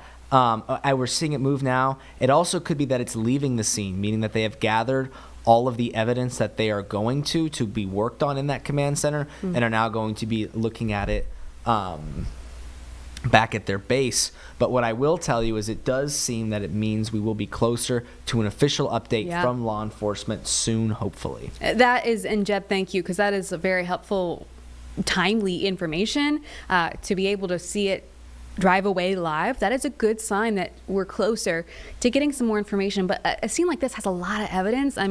It wasn't just, it's got a lot of pieces to this. It's got a lot of layers. I mean, there's layers. so much that happened from top to bottom. Yeah, it started as a domestic dispute, but it was inside of a business for part of it. Right. And so there's multiple layers here that are going to take a while to unpack. And so that's why I'm saying, giving everyone a little bit of grace. We would love an update, but it makes sense that this kind of thing takes a long time. And we want things, above all, to be accurate. And so when we do get a press conference or some more information, we will bring that to you as soon as we get it. But for now, what we do have is this still fascinating public recount from a man who witnessed this unfold, at least what he saw from outside the building, and who also experienced fear for his own employees. His name Kevin, last name is spelled Phayme, pronounced Phayme. And then your title. My title, I'm the general manager here at Empire Pizza in Mint Hill. Perfect. So talk to us about what some of your employees shared with you today. So, yes, a little earlier this morning, a couple of my employees were on a smoke break and they were just on the side of the patio. They didn't hear gunshots, but they did see two officers enter into the edibles establishment. They saw one of the officers come out, had blood on his face, and he was being brought out by his partner, and he was down, and then we saw them go back in, like another officer went back in. We understand that the suspect was shot and killed. That's all we heard. But the officers here at Mint Hill, our hearts go out to them because they come to Empire Pizza often and they frequent here. So our prayers go out to them and their families. It's unfortunate the day after Christmas that we have to hear something like this take place. So I think sometimes so sad. It puts in perspective the dangerous job that police officers work. I mean, absolutely. They're hardworking. They always keep Mint Hill. You never hear anything like this happening in Mint Hill because they do a great job of keeping the place safe, keeping the community safe. And whenever they stop through, we always try to make sure we take care of them and just thank them for their services that they provide to the community. Can you describe what the scene was like out here, or what did your workers say the scene was like? It was hard to say what the scene was like because everything happened so quickly. Just seeing an officer and blood on his hands and another one down. Once the paramedics arrived, they started to provide, they didn't have to provide CPR, which was a good sign, which we saw. But we did see that they were down and the EMS tended to him real quickly and, got on it real fast. Were the officers helping each other, or did it look like they were comforting or helping each other? The officers were helping each other initially, and then once EMS arrived on the scene, they were really swift in responding, to helping the officer. We saw movement from the officer because once they had him on the gurney, we did see that. So that was a positive sign that we believed that he was okay. We did get word from one of the police officers that we are close friends with that they said that he was, both officers are doing a little bit better. So our prayers just go out to them. We just, wish them all the best. So unfortunate, once again, that this took place day after Christmas. And you said that when this happened, you told your staff to lock their doors. Absolutely. Once we heard it, we didn't know because it happened so quickly. We didn't know if it was active shooting taking place. So the response was just to come inside. Let's lock the doors until we get further information. Let's secure our business and make sure everybody's safe. And as the general manager, that's one of my duties, just to make sure that my team is safe, make sure everybody's okay. And then once we get word from law enforcement or the authorities, then we went ahead and then opened up for business. But it's so unfortunate to hear that. Last thing for me, Kevin, and it's Yes, sir. What was it like to get that word that those officers are doing better? That was comforting. Of course, our prayers still go out to them because nobody ever wants to receive that call, family members or their loved ones, that this took place any day, much less the day after Christmas. But to hear that they're at least in stable condition was definitely comforting. And like I said, our prayers are going to continue to go out to them. So can you say and spell your name again for me? Sure. First name Kevin, last name Phayme, Phayme, pronounced Phayme. Thank you, Kevin. My That pleasure. makes perspective, Thank you. That makes our My job pleasure. easier. Just General Manager, Empire Pizza, Mint Hill. Let me just take that. Really interesting account there. And we'll hear more from him in our 4 p.m. newscast in just about 30 minutes. Taking a quick break here, but more information on this when we come back.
Welcome back to WCNC Plus. We are going to continue to hit this breaking news as we await our 4 p.m. newscast.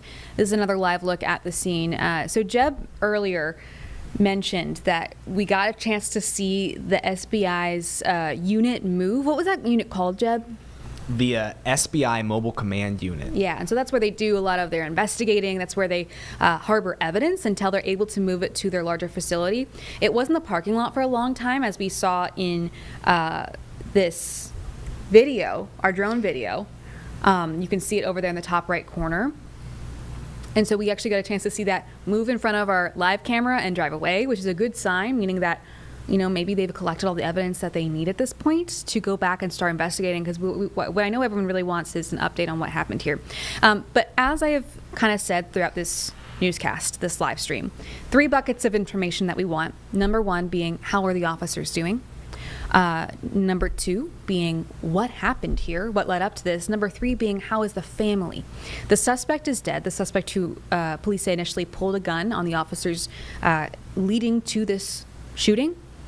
But also, this started as a child custody situation. That was what the initial call was about from the edible arrangements. Again, we don't know how much was inside versus outside of the business. We want to be careful with that.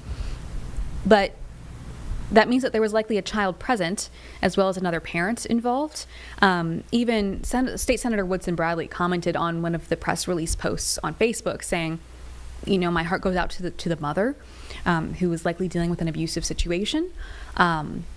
These are very dangerous situations, child custody exchanges.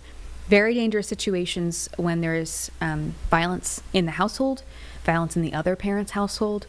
And so, again, we are waiting to learn more information about what led up to this, but what we do know is that there was likely a child involved, period. That child, from what we know, is okay physically, not involved in any of this gunfire, thankfully, but still a very heartbreaking situation, not just to have these officers injured and now recovering in the hospital, but to have a child and another parent that had to be there and support that child in the situation is really scary. And I know Jeb brought up this on our lower third, but if you have any more information, any more questions, you can text us 704-329-3600. Yeah, I mean, this is obviously an awful situation, and we want to send our condolences out to the officers involved and their families, as well as the suspects' families. You know, those children, who the other individual who was involved as well. You know, the parent. You know, this is an awful situation, and we understand the gravity of what's going on and how difficult this can be for all involved. I mean, we talked about it before. There are so many layers with the emotion here. Julie said it several times. You know, the investigators in this instance, yes, the SBI is involved, but the first responders were Mint Hill EMS. We're individuals who work in this community who are familiar with the officers likely who were involved in this shooting. And it's just so sad, and we've said it several times, but I don't think we can say it enough. The day after Christmas, mere days before New Year's, you know, this should be a time of celebration, a time to spend with your family at home or on vacation. So now for these families to have to spend it in a hospital, you know, for one family mourning, for others, you know, holding out best case scenario for those involved. I mean, it is a truly somber situation, and the silver lining being, at least so far as we're able to tell and have heard, the police officers involved are expected, you know, I think we can say now, to be okay. Yeah, we're hearing that is going in a positive direction. Yes. Which is all you can hope for at this point, because, of course, that's going to take longer. They have to notify the families, make sure. Right, and it does sound like the families are there with them, which I think is very important. I mean, you never want to be alone in the situation, and luckily, everyone, it does seem, so far as we're able to tell, is being supported in this situation. Yeah. But I mean, just horrible, and we're hoping to hear some updates, to update you guys. We very much appreciate, as I've said, and Julia as well, those individuals who have texted us and reached out to us with updates. You know, we want to be a community. When we launched Live Impact News earlier this year, we wanted it to be a conversation more than a simple newscast. We wanted it to be a place where you could go when breaking news has happened to give you the answers, and we want you to be a part of that conversation. You know, we don't just simply want to talk in this room and keep repeating things and have it be one-sided. We want to hear from you. We want to hear when you know things. We want to hear when you have questions. We want this to be a conversation. So please text us 704-329-3600 about this story, but also others. We cover lots of breaking news here. We try to get answers as quickly as possible. We try to answer questions, and sometimes when we're in the thick of it, we've been covering this for so long, we may skip over things, or we may not have the information you're looking for. So please feel free to reach out to us at this number. It is being monitored constantly. We constantly want to hear from you. We believe news done best is news done for the community. So to be authentically, Mecklenburg County, to be authentically the Piedmont, to be authentically a part of the community that we're serving is our number one goal. So please help us be a part of that conversation, and please continue to text, and we very much appreciate you watching and being a part of our coverage today. Yeah, what's really interesting about this process is you guys get a chance to see how we are operating too, and look into our newsroom and our processes. Obviously, Jeb and I are not out on the scene. We are processing this information with our texts and our emails in front of us, and we're texting with reporters, and we're watching these interviews and reading these press releases at the same time you're seeing them sometimes. But as I'm sitting here talking, Jeb's often texting with viewers who have already texted in, or vice versa. While he's doing that, I'm communicating with reporters in the field and our people at the desk who are making the calls while we're in here talking, because we've reached out to all sorts of commissioners, representatives, people with the state and the U.S. Capitol. So we are making those calls. It is hard to get a hold of people at this time. We have received some statements. For example, I know Governor Josh Stein said already just about 40 minutes ago at this point this morning in Mint Hill, 2 law enforcement officers were shot on duty and are now in critical condition. My prayers are with them and their families for their full recovery. Our officers run towards danger every day to keep us all safe. We must do all we can to support them. So this is just one of many statements that we've already gotten. But in order to get a hold of people to do an interview when they may be traveling, maybe, for example, some of the officers, there was different staffing than normal in some of these law enforcement agencies as they're having to deal with this. And so there's multiple elements here to us trying to piece things together. Things do tend to move a little bit differently during the holidays. That being said, we do also have this release from Senator Tom Tillis, who is one of North Carolina's 2 U.S. Senator representatives. Susan and I are praying for the Mint Hill police officers who were shot in the line of duty.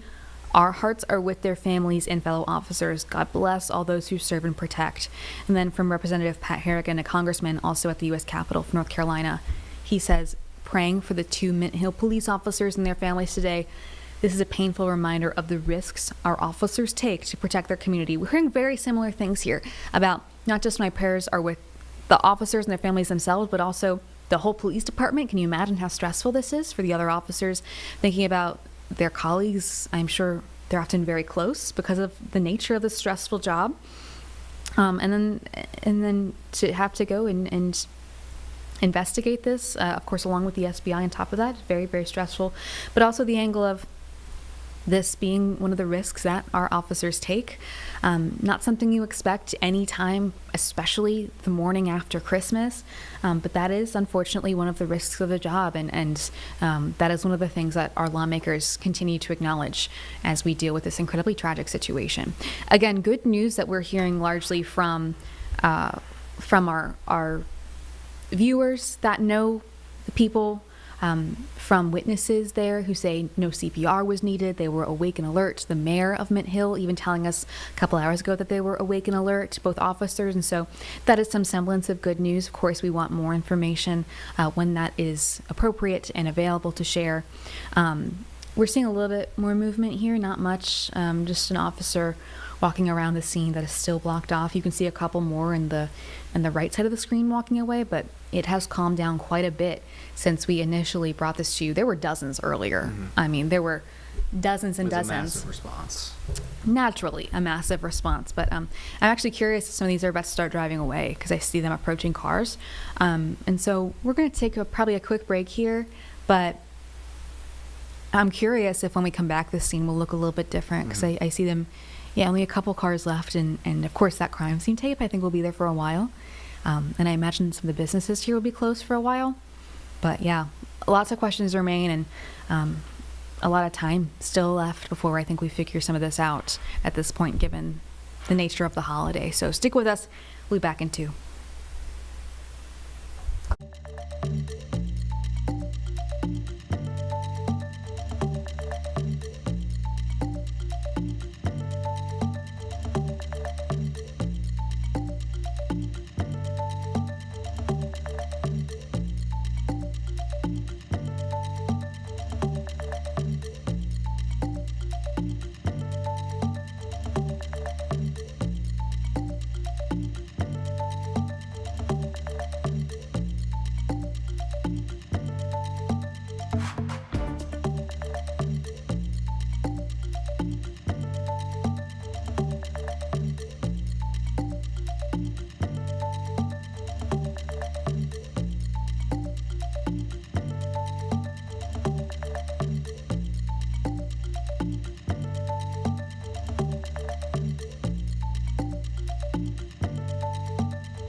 Welcome back to WCNC Plus. We are it's more than 3 hours now into this coverage of this terrible situation out of Mint Hill. 2 officers shot, 1 suspect shot and killed after what started as a child custody exchange disagreement at an edible arrangements off of Matthews Mint Hill Road. I'm going to take you to a live look at this scene now.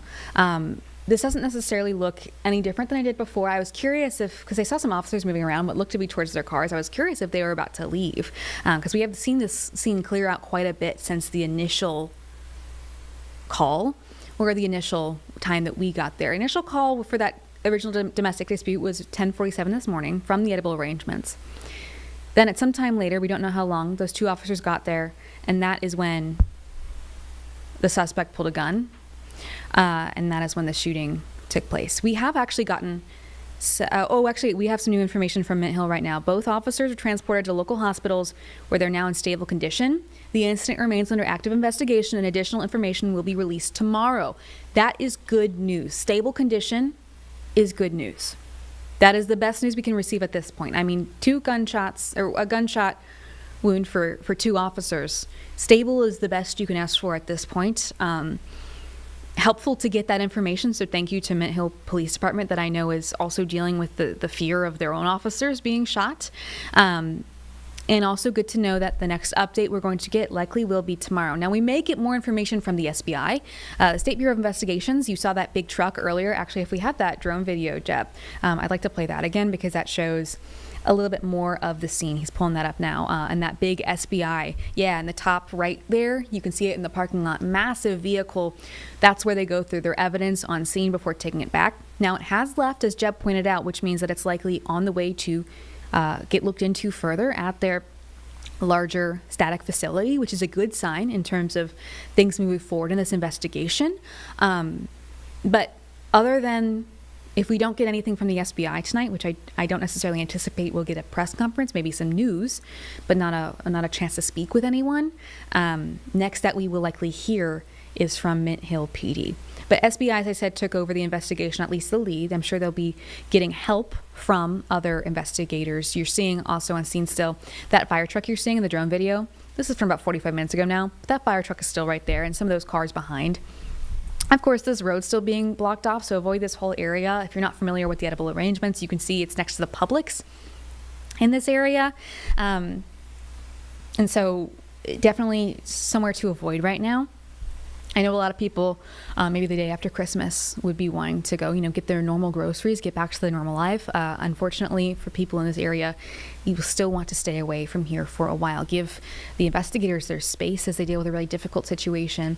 Of course, they've blocked off the area where they need people to stay away from. You can see plenty of caution tape surrounding the entire building, essentially, and even in parts of the further into the parking lot there, you can see where it was blocked off fully. But we've got, this live look here, you can see this is all happening live. I just want to peel the curtain back. They're getting ready for a live shot. And so we've got multiple camera crews there. We've got 2 crews on scene. You'll hear from both Jesse and Siobhan in our 4 p.m. newscast in about 10 minutes now. But yeah, this is good news that we're hearing. If you're just joining us, stable condition for those officers. Critical injuries, to have a gunshot in general. And we did hear from a family friend that it may have been one shot that hit one of the officers in the head region and then hit the other officer in the ear. One shot from the suspect who has since been killed. Yes, thank you for that, Jeb. Oh, yes, one shot too. Sorry, excuse me, I may have misspoken there. I've seen some confusion on our YouTube about who fired the shot. There were 2. The way we're understanding it is we don't know how many shots were fired or who shot where. But based on what we're hearing from a friend of the family of one of the officers who is currently in the hospital, is it does appear. We want to say again, this has not been confirmed by police or SBI or anybody. This is just simply what we are hearing from folks who are close to the situation.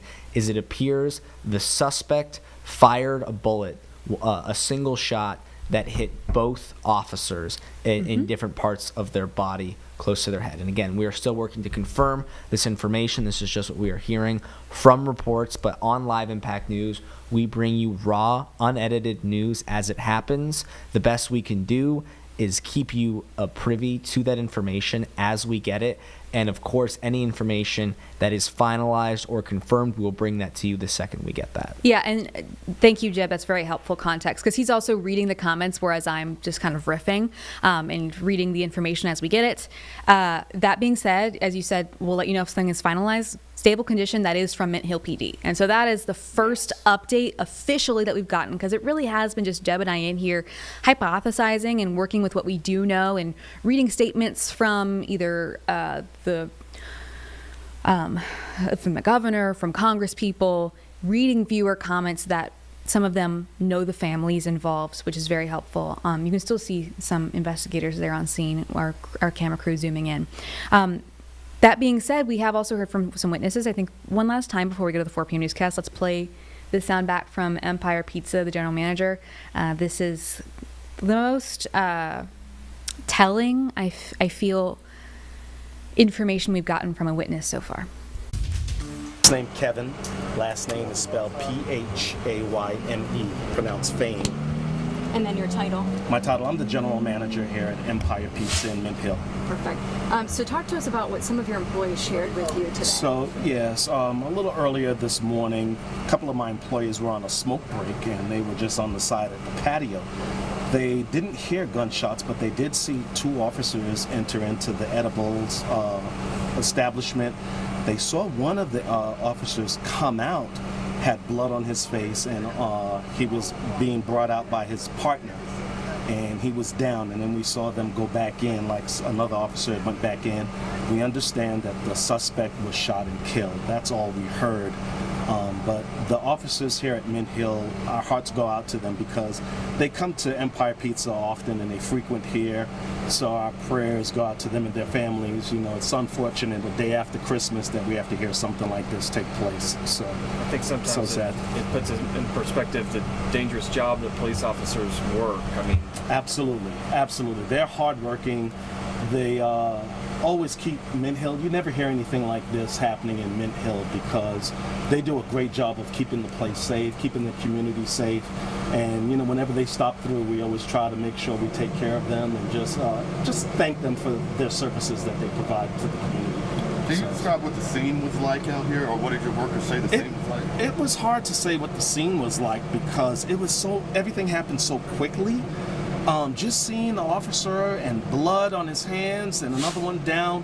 Once the paramedics arrived, they started to provide, they didn't have to provide CPR, which was a good sign, which we saw, but we did see that they were down and the EMS tended to him real quickly and, got on it real fast. Were the officers helping each other, or did it look like they were confident or helping each other? The officers were helping each other initially, and then once EMS arrived on the scene, they were really swift in responding, to helping the officer. We saw movement from the officer because once they had him on the gurney, we did see that. So that was a positive sign that we believed that he was okay.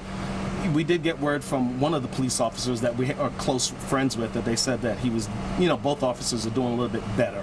So our prayers just go out to them. We just, wish them all the best. So unfortunate, once again, that this took place day after Christmas. And you said that when this happened, you told your staff to lock their doors. Absolutely. Once we heard it, we didn't know because it happened so quickly. We didn't know if it was active shooting taking place.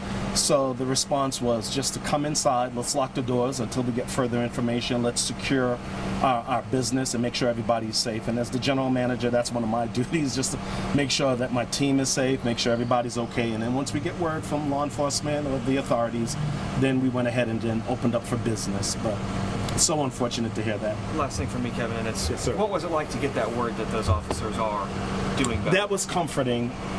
Of course, our prayers still go out to them because nobody ever wants to receive that call, family members or their loved ones, that this took place any day, much less the day after Christmas. But to hear that they're at least in stable condition was definitely comforting. And like I said, our prayers are going to continue to go out to them.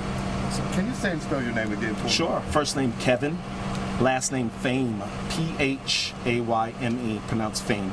Thank you, Kevin. My That pleasure. Makes, perspective, Thank man, you. that makes our My job pleasure. easier. Just General Manager, Empire Pizza, Mint Hill.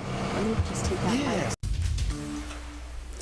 So I want to run you through what we have coming up on our newscast at 4, 5, and 6. We have got reporters standing by, 2 of them. We've got Jessie Pierre. She's going to be working us through the reaction. And then we've got Siobhan Riley, who's going to be working us through everything we know so far, kind of the nuts and bolts of this. There's a lot happening here, and a lot we still don't know, as I've hit on over the last 3.5 hours here with Deb, and you guys have been so nice, the viewers, to reach out with questions that you have or information that you have. And so we want to thank you again for sticking with us and bearing with us as we work through this information live on air and contributing to our reporting. I want to walk you through one more time the facts. Here's what we know. 10:47 a.m. was the initial call of a child custody exchange situation at the edible arrangements that you're looking at here. This was on Matthews Mint Hill Road. 2 officers then showed up a time after that to help. The suspect in this case, a man, pulled out a gun. That's when the shooting occurred back and forth. The suspect shot at the 2 officers. We know they both sustained gunshot wounds. We do not know how many shots were fired. We did hear from a family friend that may have been one shot that hit them both. We are working to confirm that with law enforcement officials. The suspect was shot and killed. We do not know the names of anybody involved, whether that be the family, the officers, the suspect. Of course, this is sensitive not just because of it being a shooting, but also a child was involved in this situation. From everything we've heard, it sounds like the child, since we have not heard anything, the child is safe. And it sounds like, last we've heard from Mint Hill Police, the 2 officers are in stable condition. So that is a little bit of good news.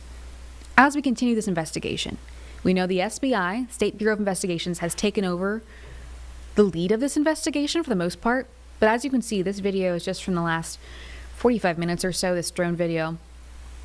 Still, local crews are there. So that's not going to say that they're entirely out of this investigation. In fact, the latest update we got was from Mint Hill Police saying that they are in stable condition.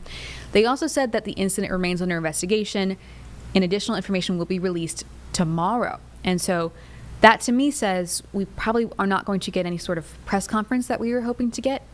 That says to me that they have more information to gather before they are ready to speak. That does not necessarily mean that the SBI won't say something else tonight, given that they are leading the investigation now. We did see earlier that big SBI vehicle that you can see in the top right corner there of your screen now. That has driven away. presumably back to their main office to continue examining evidence. We did see them collecting a lot of evidence. We know that that took many hours. And so we know that that means there's a lot to work with here. But going forward, stable condition is good news for those 2 officers and their families. Everyone's thoughts and prayers are with them. And we are hoping soon to get more information on what happened here. And I know that everyone has a lot of questions.